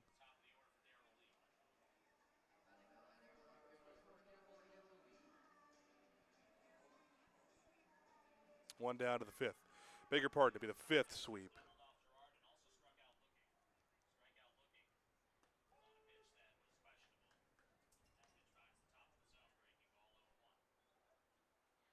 Starts off Darrell Lee, a double and a strikeout. 0-1. Fastball top of the zone. Grounder Lee off the foot. Lee, a couple of seasons at Bethune-Cookman back in college. He was also an all-conference member of the SWAC conference.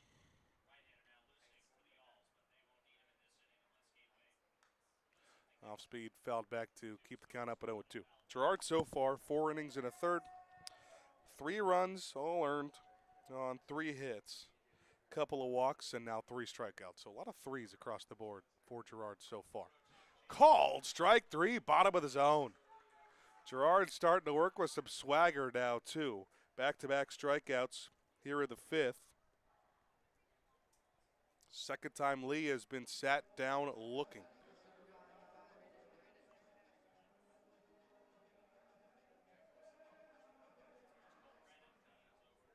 Give him 4 Ks on the afternoon. First pitch strike to Cole Brannon.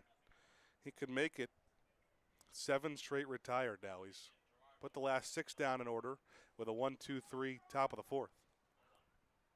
0-1 pitch is high.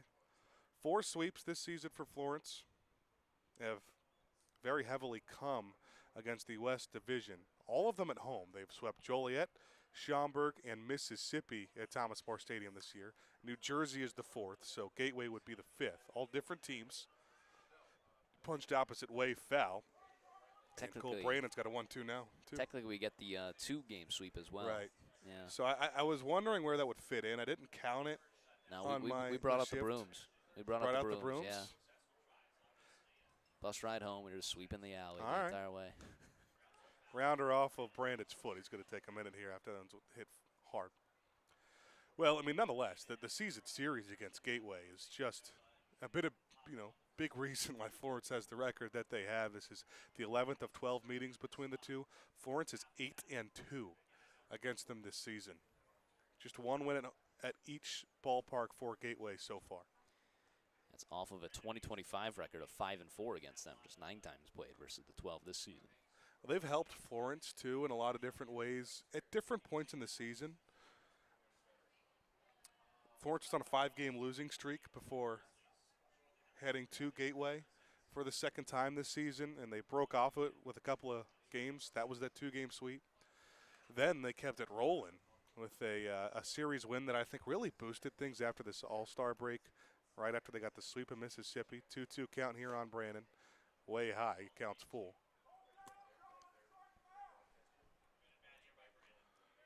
And then now they just keep it rolling. 7 outs away. Payoff pitch, swing and a miss.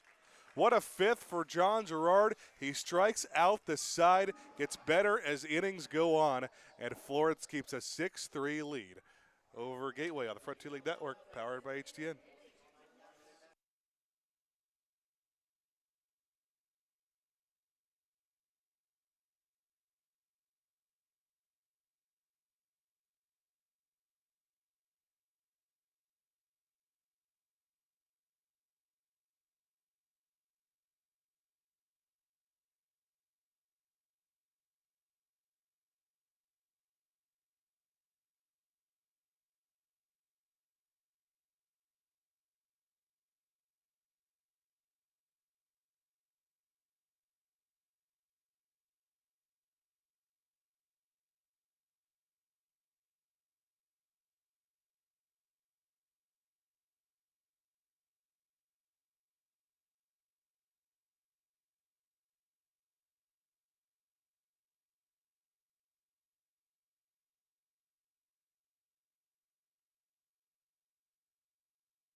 Bottom of the fifth brings us our second Hooves Hangout pitching change of the game. Looking for the perfect spot to relax and open your favorite Pokemon or baseball trading cards?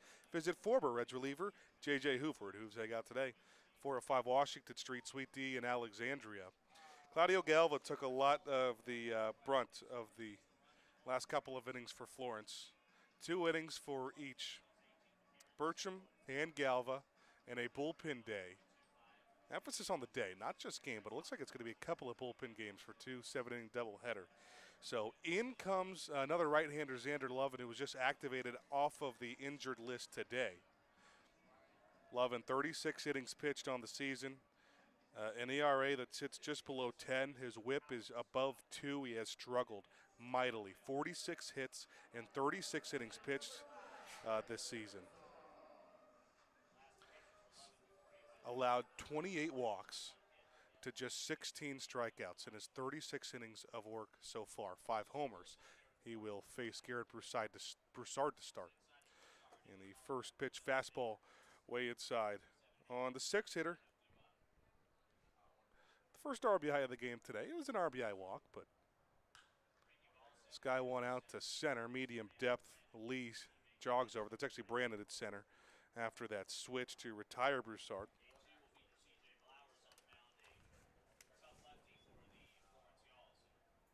One batter, one out here for Love. Florence had Danny Heinz warming, but he's since sat down, it seems. I don't know. You think McAvoy for the 7th, if this is a save situation, and you got to put Gerard back out there for the 6th, right? I mean, just struck out the side. I won't argue either way, honestly. We've seen the extra inning against Gerard not go in the favor of Florence, but well, you could have a quicker trigger this time. Again, 3-run lead has not been safe for this Florence team, even in this outstanding back half of the year. Count started 2-1 on Marcus Brodell. Sergeant Bilko's looking for insurance runs. I'll see if Marcus can give him. It's been a while since his last homer. He's got 7 on the season. He's got a 3-1 count here. Strikeout and a walk in his first 2 plate appearances today. Batting average back down under 270. It was the highest it's ever been coming into the series, around 275. Fastball way outside. Ball 4 to Brodell, the first batter that Lovin will give up. Tell you what, the walks are still good for Brodell. Yeah. The splits for Lovin, they just don't. It's tough. There's not one way you can spin things for him. He's just had a really poor year. Opponents are hitting 341 at home against him, 315 on the road. Righties are hitting 306 against him. Lefties 358. Fastball in. He actually started against Florence back in Gateway, and I figured that he was activated today. I figured he would start game 2. Yeah. It's not going to go that way. Ball, no strikes on Dylan Baker. Pops one out of play down the third base side. Yeah, 362 with runners in scoring position, 368 with runners in scoring position to 2 outs. He's just gotten hit hard. Did have a quality start this season, though, back on June 3rd against Washington. 1-1 grounder fell. And Washington's interesting because they're a really good offense, and the makeup is really good, top to bottom, and they are arguably the best team in the league this year. They have some games that their offense puts up a dud. I mean, it's happened against Florence. We've seen it in other pitchers' lines. 1-2 runner takes off as Baker golfs one out to left field. In front of the track, it's grabbed at third by Lee. Brodell has to retreat to first base at his back in time.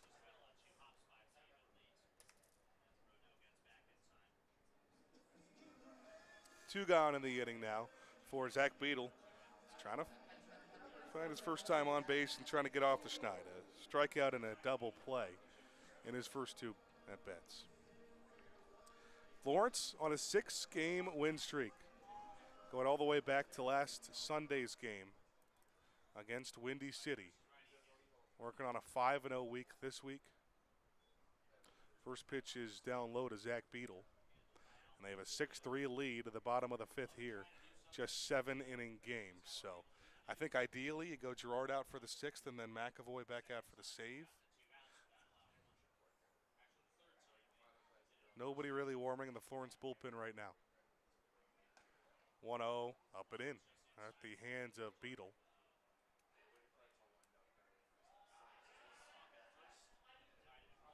Talk about Girard being left in an inning too long. It was the 5th in that first game. It was the 6th where he didn't record an out last time out against Gateway here at home. Beadle goes after a pitch low, 2-1.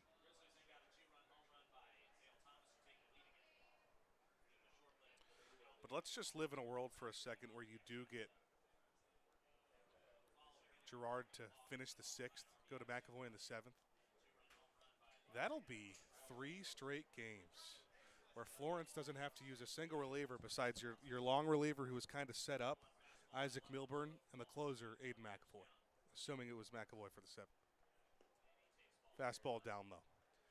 That means you have so many guys available for tonight that you might not even need. You have Flowers going in a 7-inning game. 5-pitch walk here to Zach Beadle. Turns it to the top of the lineup. With 2 on and 2 outs, already a 3-run lead for Florence. Lovin can be the first one in that Gateway bullpen to hold Florence scoreless in an inning with an out here. Off speed hit him. Base is loaded, and Schoenfeld will head to first. Hit by pitch always brought to you by Airport Paint and Body. When Live throws a fastball at your ride, they'll smooth it out and get you back into the game. Submit a free estimate online today at airportpaintandbody.com. Brett Blomquist, a 4-pitch walk and 2 RBI singles in his 3 plate appearances, will come up with the bases loaded and 2 outs.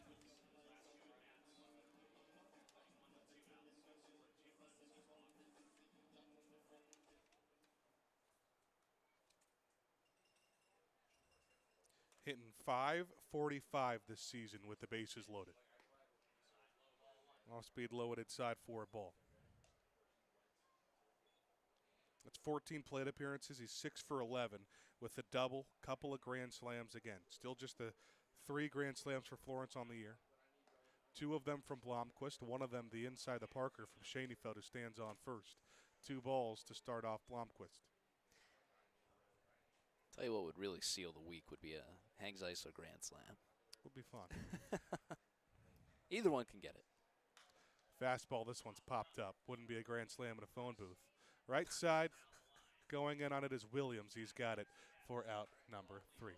So Gateway finally gets an inning scoreless, but Florence still takes that 3-run lead to the 6th. We'll be right back on the Frontier League Network, powered by HTN. Cowboy Kurt, Rory Tettemer on the mic.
Top half of the 6th inning, Florence with a 6-3 lead.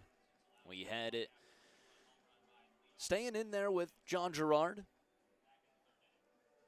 joined by Cowboy, better late than never, old classic. I think we had another one for him yesterday. Kurt Kramer, how are you today, Kurt? The list keeps growing and growing. Roar, Ben, doing fantastic on this Sunday. John Gerard against Dale Thomas last time up, a 2-run homer for Thomas. First pitch misses upstairs. Gerard struck out the side in the 5th. They'll keep him on here as Florence is warming up a righty in the bullpen. Looks like Logan Jones moving around out there, not throwing on the mound yet. One misses downstairs, 2-0.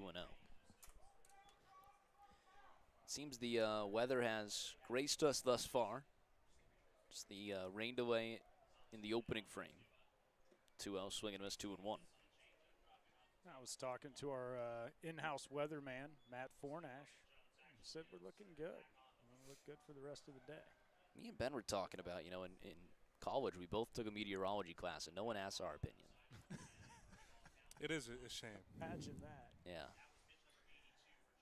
Somewhere, some place on my computer, I have a full forecast of mine. That one's another one cranked way out towards left field. Dale Thomas gets Gerard again.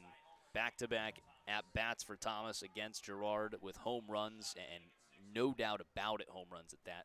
Almost the exact same pitch, just middle, 106 off the bat, 430 on the distance. And the timing couldn't be better because, sorry, not for the home run, but for that statement about the weather, because it is starting to come down. Umbrellas coming up. This is the point that I would go to the bullpen. We talk about how innings have just spiraled out of control when they leave Gerard out there too long. They will start to warm up a righty. That is Logan Jones, yeah. Yep. Toby Hall will give Jones some time. This is almost like a mist, but if you really look, it's coming down pretty hard.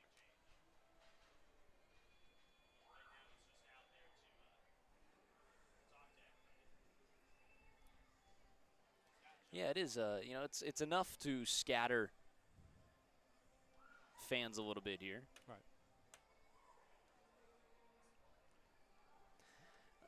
TC Pop is tuning in. Tim Calderwood, the voice of the Schaumburg Boomers. He was mentioning, how do we not have any Ricky Bobby jokes with John Gerard on the mound? John Gerard, obviously the villain in that show, in that movie. I've made a few on the road. And he's heard a lot of it. You have a name like that after a movie like that, it's We've talked about this. Yeah. There's some guys that have just heard it so much that they will go to the bullpen. wow. That was a long meeting, and then ends up with a late call. They will head to the bullpen. Logan Jones, Lee's famous recipe chicken pitching change. When you return on the Frontier League Network, powered by HDN.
Lee's famous recipe chicken pitching change with the new wing coming into the game. You can pick up the best wings in the tri-state area. Lee's famous recipe chicken, always fresh, never frozen. Starting to have a steady pace of rain here at Thomas More Stadium. Logan Jones is the new wing, and that will end the line for John Gerard. 5 innings pitched, 4 hits, 4 runs, 2 walks, and 5 Ks for Gerard. Offense did back him, hit around for 2 home runs. But the offense did give him 6 runs of support. He will leave with a lead. Florence is able to hang on. 6 outs to go. Jones will step off. Never easy to come in a game with the rain like this. Oh, certainly not. But, Kurt, you brought up the Topps Chrome 2026, so it's time for our Rip That pack. We got 2 packs here in this game, and then in game 1, broken bat through the right side of the infield. Bryson Horn continues to get on base at a tremendous pace against Florence. His 2nd hit of the day, 3rd time on base. First hit there to against Logan Jones. Well, the rain has definitely gotten to the Florence Bull dugout. Now a couple guys peek out, but at first it was everybody under the covering. Kurt, why don't we hop into that here in the top of the 6th, being that 7th is the last inning here. Now we got a little plan here to go high-low for the next game. Ground ball up the middle. That's 3 hits in the inning for Gateway. They are not out of this game. No. Runners first and second, nobody out.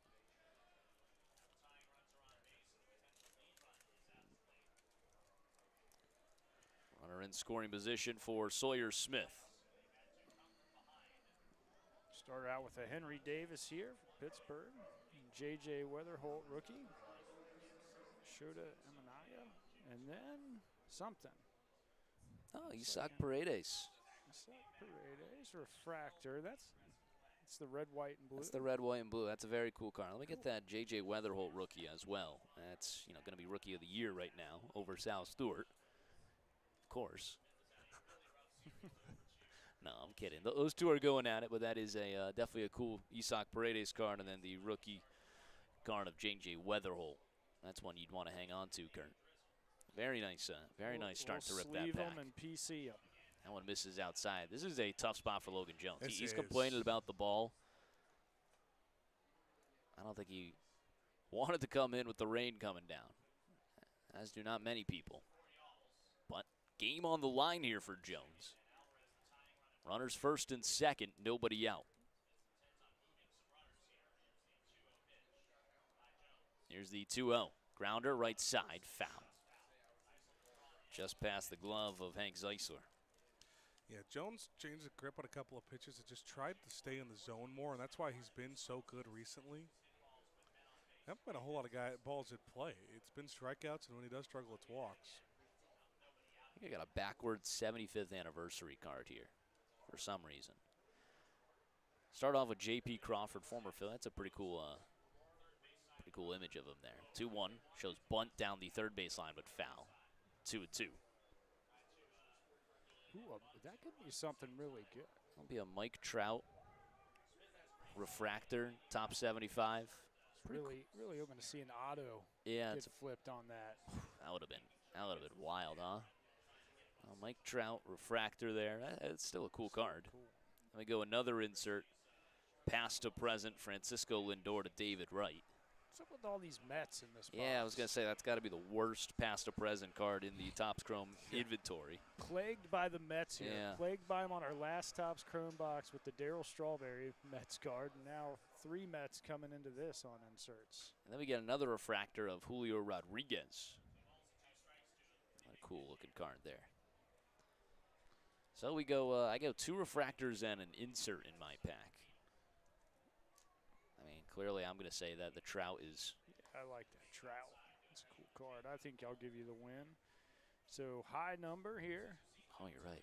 I got a 190 is my highest.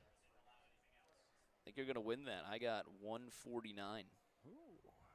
So you will be opening the card in the second game. You'll be opening the pack in the second game. Yes. Now, Full count. I like that you said the card. Yeah. The 4 cards. I mean, it could be the pack with the card. With the card. The card. Well, we went through 2 packs and we didn't get an out here. So who won that round? I guess we're giving it to me. Give it to Rory. I like that Mike Trout refractor. That was a nice looking Mike Trout. But yeah, we haven't seen the top 75, and when you pulled that, I really was thinking we might have an auto. If that was an auto, that would have been the best card we've pulled. Here's the payoff. Fouls it away. One day we'll get that Shohei Ohtani auto on air, man. It was 14-13-5, Rory. Or Kurt, not Rory. So Kurt's I'm up 1 then. This is a really scary spot here for Florence.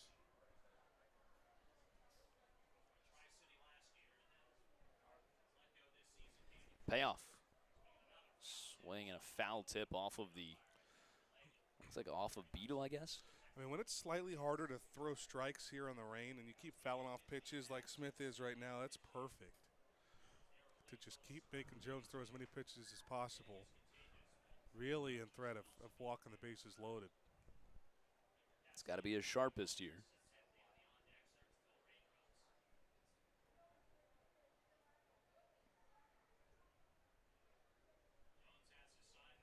Payoff, way outside.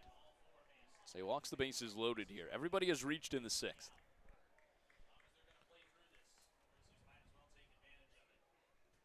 You got the tying run in scoring position, nobody out. Victor Castillo at the plate. I wonder if Houdini would have an easy time getting out of this one. Probably not. Finally we'll get this. Oh, wait. I thought we were going to get a conversation with the umpires. Now they're just going to go talk over signs. Florence had found a newfound trust in Logan Jones after his last couple of outings. He's trying to. And they're sticking him out, too. Yeah. I mean, they're not warming anybody up. 2 singles and a walk. Home run led off the inning. He tried to extend Gerard into the 6th. He was tagged by Dale Thomas for the 2nd time today. That one misses outside.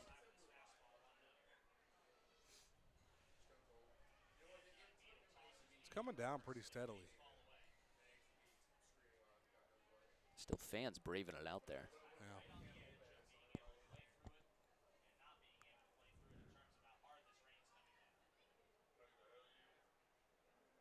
It's only fair if you also make Gateway play through this. Yeah. Florence, as crazy as it is, with a 6-4 lead, stranded guys on base, bases loaded twice. Could not get as much as they should have.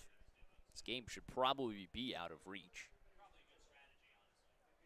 Instead, here we are, bases loaded, tying run on second. Nobody out.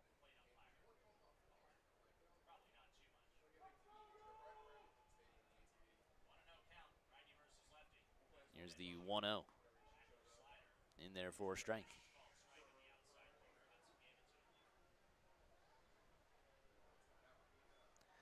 Starting to come down a little harder.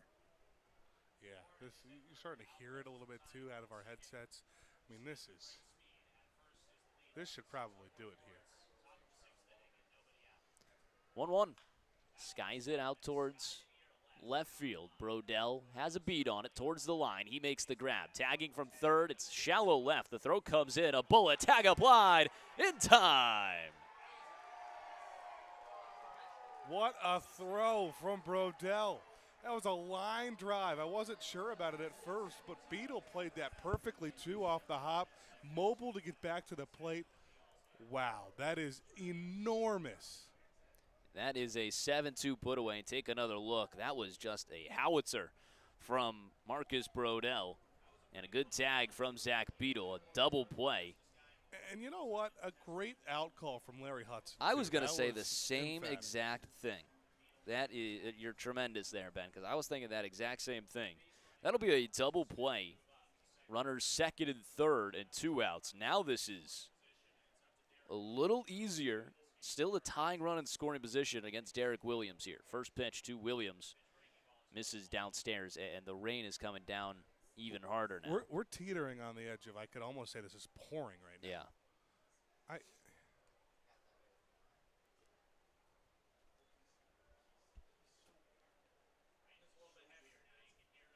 I honestly think you just say, hey, this is Gateway's last chance.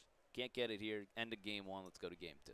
I like that call. We'll hit a rain delay and go to game 2. The 1-0. Ground ball over towards the second baseman, Blomquist. Swallows it up. Throw on to first is in time. Logan Jones evades the damage. Big time play from Brodell in left field. He strands 2 in scoring position. We head to the bottom of the 6th when we return on the Frontier League Network, powered by HDN.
Bottom of the 6th here at Thomas More Stadium. Rain still coming down, not as emphatic as it was against Logan Jones, but still coming down here, creating a presence for the new pitcher on the mound. That'll be Albert Rivas, the right-handed pitcher. Hooves Hangout pitching change. Looking for the perfect spot to relax and open your favorite Pokemon or baseball trading cards. Visit former Reds reliever J.J. Hoover at Hooves Hangout today, 405 Washington Street, Suite D in Alexandria. Florence with a 6-4 lead. Hank Zeisler at the plate. He continues his incredible week.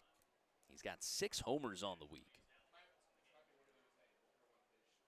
First pitch to him. Missing downstairs.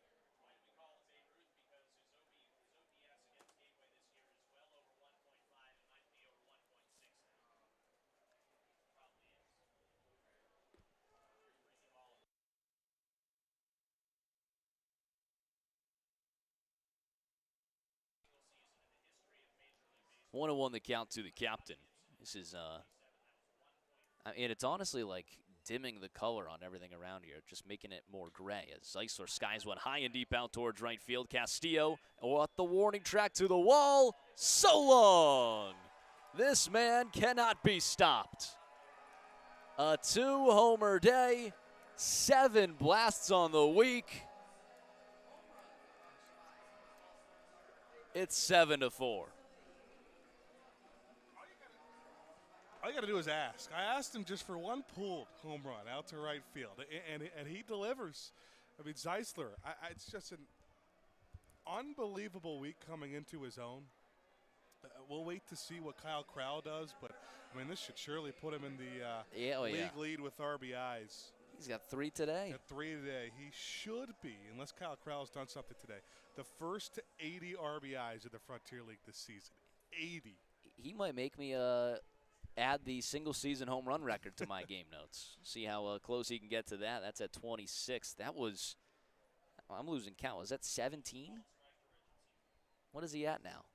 Swing and a miss. I think you're right. Entered today with 15. He'd be at 17, yeah? 17 homers, 80 RBIs. Wouldn't that be something to add on to Mr. Zeisler's season? You know, I figured single season would have been, would be out of the reach. Just at the point he was at, it was like 13 when I was looking at it, and he needed to get double his current total within a month left. But he's at 17 already. Wow. 7-4 Florence. 7 homers on the week from Hank Zeisler. Ben, I think we just got to start writing the release right now because there's Player of the week. No doubt he gets Player of the Week. I don't think so. They're going to give it to Mercado again.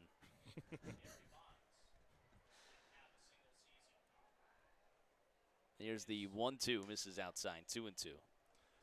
I've talked to him too much. I'm not talking to him again after this game. He's probably tired of doing the post-game interviews. I did say, at this rain, though, I don't think we're doing them at all. First game. You don't think you have to go out there in the rain? I think I don't have a problem going out there in the rain. I just would not like to ruin our wireless mic and all that equipment. Ben, who else are you going to go to here? I mean, he's 3 for 3 with 2 homers. No, I'm saying nobody today because of the rain. I don't want to mess up the mic. Payoff, swing and a miss. Tell you what, I'll go down there with you, Ben. I'll hold an umbrella for you. We'll get a nice interview with the man of Florence right now, Hank Zeisler. Yeah. Rain or shine, you're out there. It's in your contract. I have no problem with it. I have no problem with going out there in the rain. I'm going to get wet either way. Tell you what, I got a box down in my concession stands. We can run down, throw a box over, look good. Look good for the shot. But I know that the second I ruin that microphone, it's going to be on me. I tell you what, the way it's been acting, it might need a little rain in there. It's definitely coming out of your paycheck. Milo Rushford with an 0 count. 0-1 count. 1 away, the base is empty. That one's in there for a strike. So Albert Rivas comes in. He is the second reliever today for Gateway to come in and give up a home run to the first batter he's faced. Claudio Galva with Richardson, now Rivas with Zeisler. And shockingly, the one that only lasted 1 inning was Xander Lovin, and he walked 2 with a hit by pitch, low to the bases. Ended up getting out of that the only scoreless reliever right now. 1-2. Called. Strike 3. Dots up the inner corner. That's the third K against Rushford. He's 0 for 4 today. Back-to-back Ks for Rivas. It's always one of those games with another great offensive performance for Florence. Does look like McAvoy warming in a save situation. Unless Florence scores another. It'll probably still come out, but it would no longer be a save situation.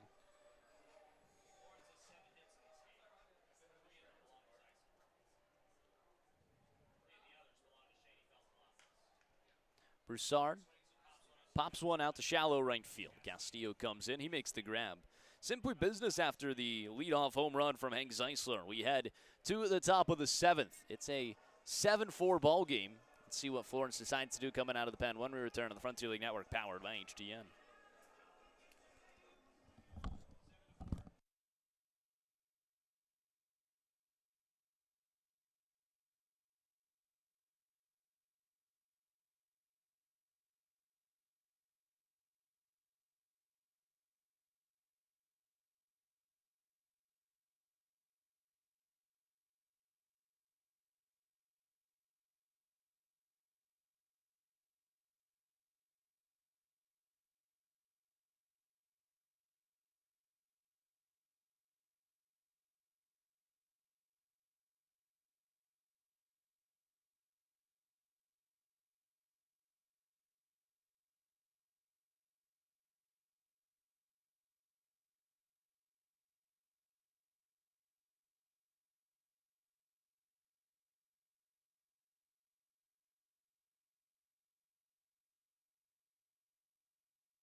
Lee's Famous Recipe Chicken pitching change with a new wing coming into the game. You can pick out the best wings in the tri-state area. Lee's Famous Recipe Chicken, always fresh, never frozen.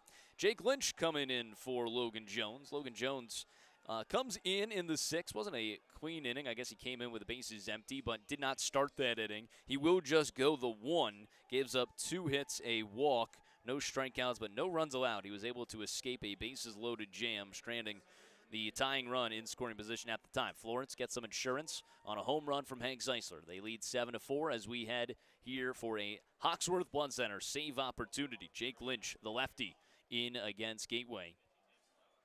Interesting spot here to bring in Jake Lynch. You got to assume it's entirely off of the lefty-lefty battle. Orf and Lee back-to-back here, plus Cole Brannon. You got 3 lefties in a row. However, your closer, your normal closer, Ada McAvoy, also a lefty. It's an interesting situation here. It's the first time we've seen Jake Lynch in a save situation. 2-0. Misses inside.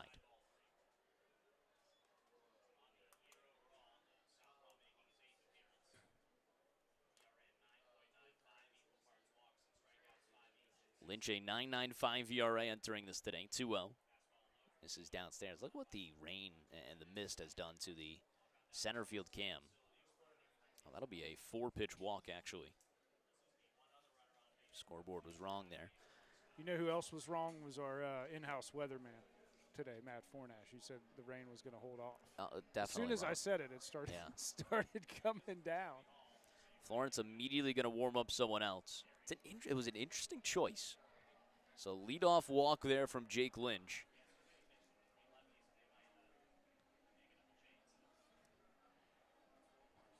Seems like. Sorry, go ahead. You think of this inning coming in too, right? You got the throw from Brodell and left to the plate, or else this is entirely different. WMMA scene now says, hope nobody gets sick in all that rain. If it's all, oh wow, it's starting to pour here. If Ben's the only one to get sick, it's okay. But if any of these players get sick, then we're really looking at trouble. Can you confirm, Ben? Say that again. I said if you're the only one that gets sick, we'll be okay. But if the players start to get sick, then we'll get in trouble. Yeah, I'll sacrifice sickness for the players. I mean, it's pouring. I'll officially say it. It is started to pour, and it's only started raining when Florence has been on the mound. That is pretty bogus. I mean, Mother Nature is just. That one goes all the way to the backstop. I mean, she's just been against us all day.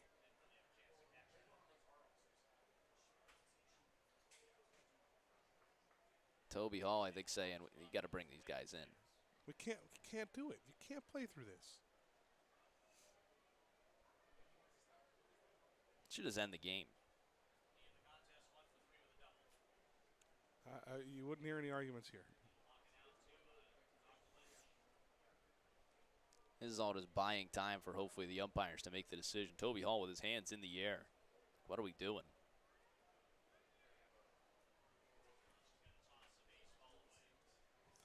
You just got to have Jake Lynch pull a Lucas Sims here. And just keep throwing balls into the dugout. The home plate umpire with some words to Goodell. It's the top of the order and a runner in scoring position. It's almost pouring. I just realized Orf is on second. How did he get there? It was a walk. Jake Lynch might be asking the same thing. The walk, and they're saying a balk? And they're going to bring everyone in. Oh, that was the pass ball. Yeah, that made sense. There it is. So everyone's coming off the field. Commotion was confusing. We are in the top of the seventh, a 7-4 lead.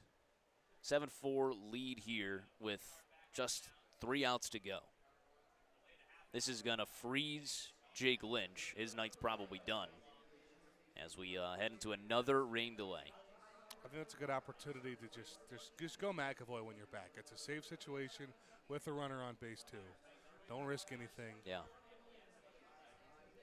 Well, they were warming up Danny Heinz, the righty there. So interesting stuff ahead. It's another rain delay. Again, stay tuned to our social media on how this one pans out. We're already past the time that game 2 is supposed to start, 1. So it's 1:40 right now. And still in game 1, top of the 7th. Don't go anywhere. Florence Yellows Baseball on the Frontier League Network, powered by HTN.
Welcome back here to Thomas More Stadium. We are resuming action after a long rain delay. We are back. And in case you forgot, it's the top of the 7th. There's only 3 outs to play, Ben. Florence with a 7-4 lead, looking for the 3rd win of the series and their 7th straight. Danny Heinz will be the new pitcher. Lee's famous recipe chicken pitching change. With a new wing coming into the game, you can pick up the best wings in the tri-state area. It'll be a runner on first, Brennan Orff. Danny Heinz in relief of Jake Lynch, who faces one batter before the rain delay clears the field. He walked the bottom of the order, Brennan Orff. And we're back up to the top. Lee, Brannon, Thomas. The 3 due up against Danny Heinz. I like this move from Toby Hall a lot, actually. You have 7 innings for game 2 in this doubleheader, and you want to save as many bullpen arms as you can, but there's no better time to win a game than when you're up 3 in the 7th inning. Just clinch it. Orff will actually be over at second after the pass ball. You're right. So there is a ball in this count. Yep. 1-0 to Darrell Lee. That one pitch from Lynch to Lee went to the backstop and allowed Orff to get over to second. No Cowboy Kurt this time, though. No Cowboy Kurt. He might have been bad luck. Decent amount of fans staying in. Yeah. Was not expecting all these fans to stay through. Danny Heinz's 3rd appearance of the season. He has been great in the other 2. First pitch in there for a strike. 90 miles per hour. Heinz, just rocketed onto the scene. His first appearance against Windy City. 2 2/3 innings pitch, faced 8 batters, retired all 8 with 5 Ks. Then he came back again against Joliet. 2 innings pitched, just 1 hit, no runs, 2 walks, and 3 Ks. 2-1 the count to Darrell Lee. 2-1 pitch, misses upstairs. 3-1. A runner aboard would bring the tying run to the plate. And the man that you'd really be interested in is Dale Thomas, who's homered twice today in the 3 spot. Heinz trying to find it quickly. The 3-1 misses outside.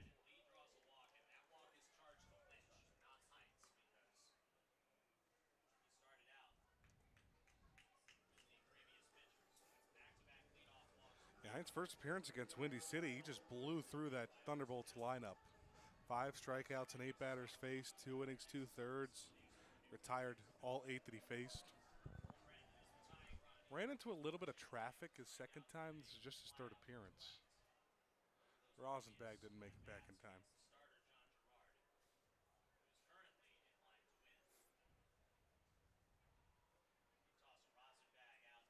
Some on the ground here.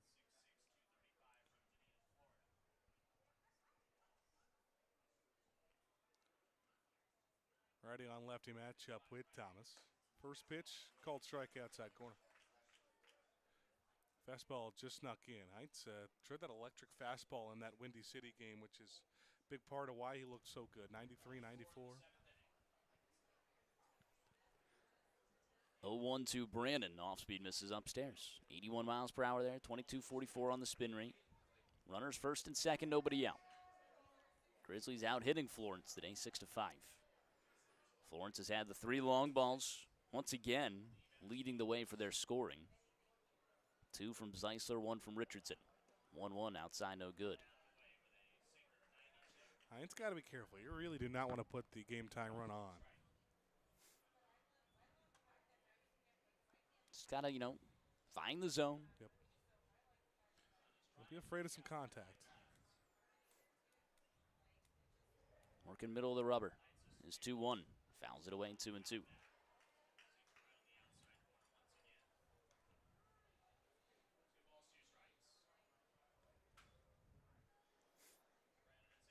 Heinz, second time pitching in front of the Florence faithful. Thomas More Stadium, so he's accustomed to the mound.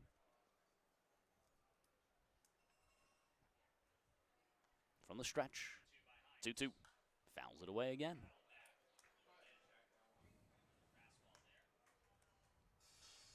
Cole Brannon always been a tough out.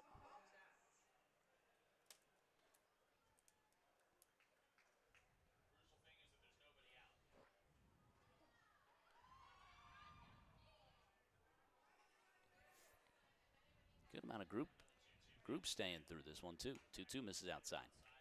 Oh, big picture being taken over there.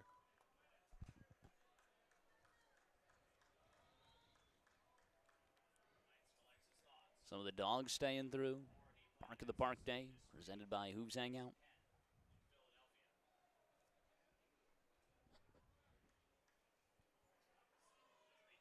Payoff.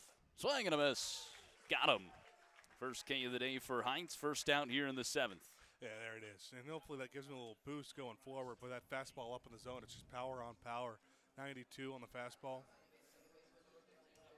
Dale Thomas, even more power here. 2 home runs already today, both against John Gerard.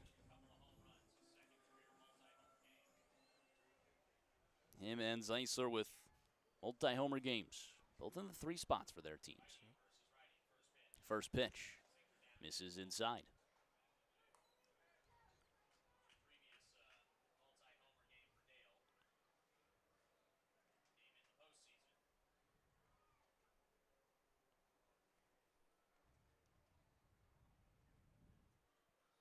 Here's the 1-0. Ooh, Bender over the head of Thomas. They definitely had some time to get under that, but never going to be comfortable with one coming towards your head. Look at this, 2-0 the count. Toby Hall going to go try and calm him down. Loves the mid-AB mound meetings. Yeah, he does. You know, I was speaking offline here. You know, that was essentially your break in between games. We should not go into another 30-minute, 45-minute break. That was long enough. I don't think they're going to listen to you. They rarely do. Would I have to go make another lineup sheet? Yep.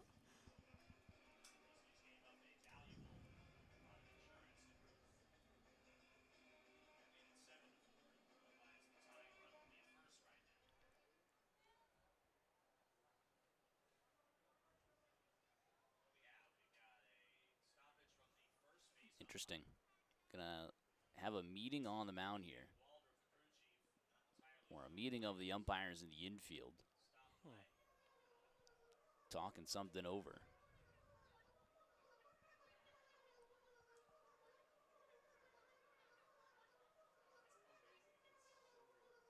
I'm not sure what this could possibly be about.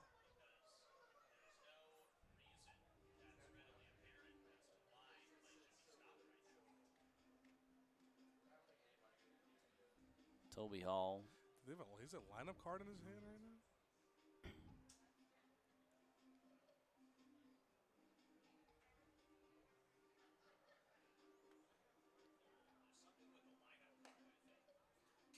Toby and the first base umpire are talking over some things. There was some aggression there. Yeah. I mean, Toby Hall's smiling. Jacob Aldrop was pretty aggressive back at him.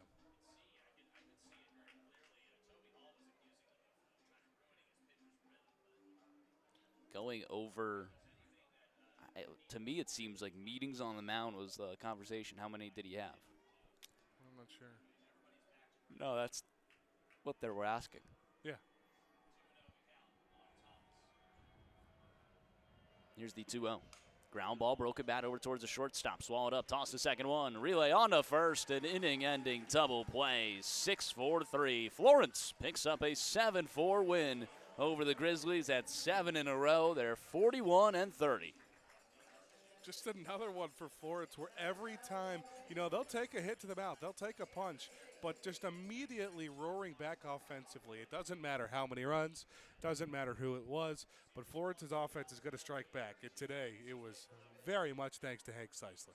Absolutely. The win will go to John Gerard. He picks up his second of the season. Claudio Galva was first in relief. He allowed 4 runs to get the loss there. Heinz gets his save, the second save for Heinz this season in just 3 appearances. A 7-4 win for the Y'alls. They will officially take home the 4-game series, winning 3 games already, but they will try for the sweep in what might be just 30 minutes here for Game 2. So Florence picks up the win, but we're not done for baseball today, Ben. No, we are not. I'm excited for this second game with the doubleheader. Obviously, C.J. Blowers is starting to pitch some of his best baseball. You got a bullpen available. 4-game sweeps are hard. Sweeping a doubleheader is hard. But Florence has done some pretty hard things in the last 15 or so games. And doing so with rain delays. Yeah. Rain delays as well. We had 2 today. I mean, that delayed the start of this game and then, delayed the ending of the game as well. Right. This game started 11:30. It's 2:43 right now for 7 innings. It took a long time. It took a long time to get here. And Florence certainly happy to end up with the win. C.J. Blowers on the mound for Florence. TBA for Gateway. We will get who out of their bullpen will be tossing to start Game 2. Stay tuned here on the Frontier League Network powered by HDN. You won't have to switch your link on YouTube. I will close this one. We're already way over a time range here. I will close this one and open up a second video there with Game 2 here on August 2nd. So just a quick flip over there on the YouTube audio stream. Appreciate you guys tuning in. We'll catch you for Game 2 in about 30 minutes. Don't go anywhere. Florence Y'alls Baseball.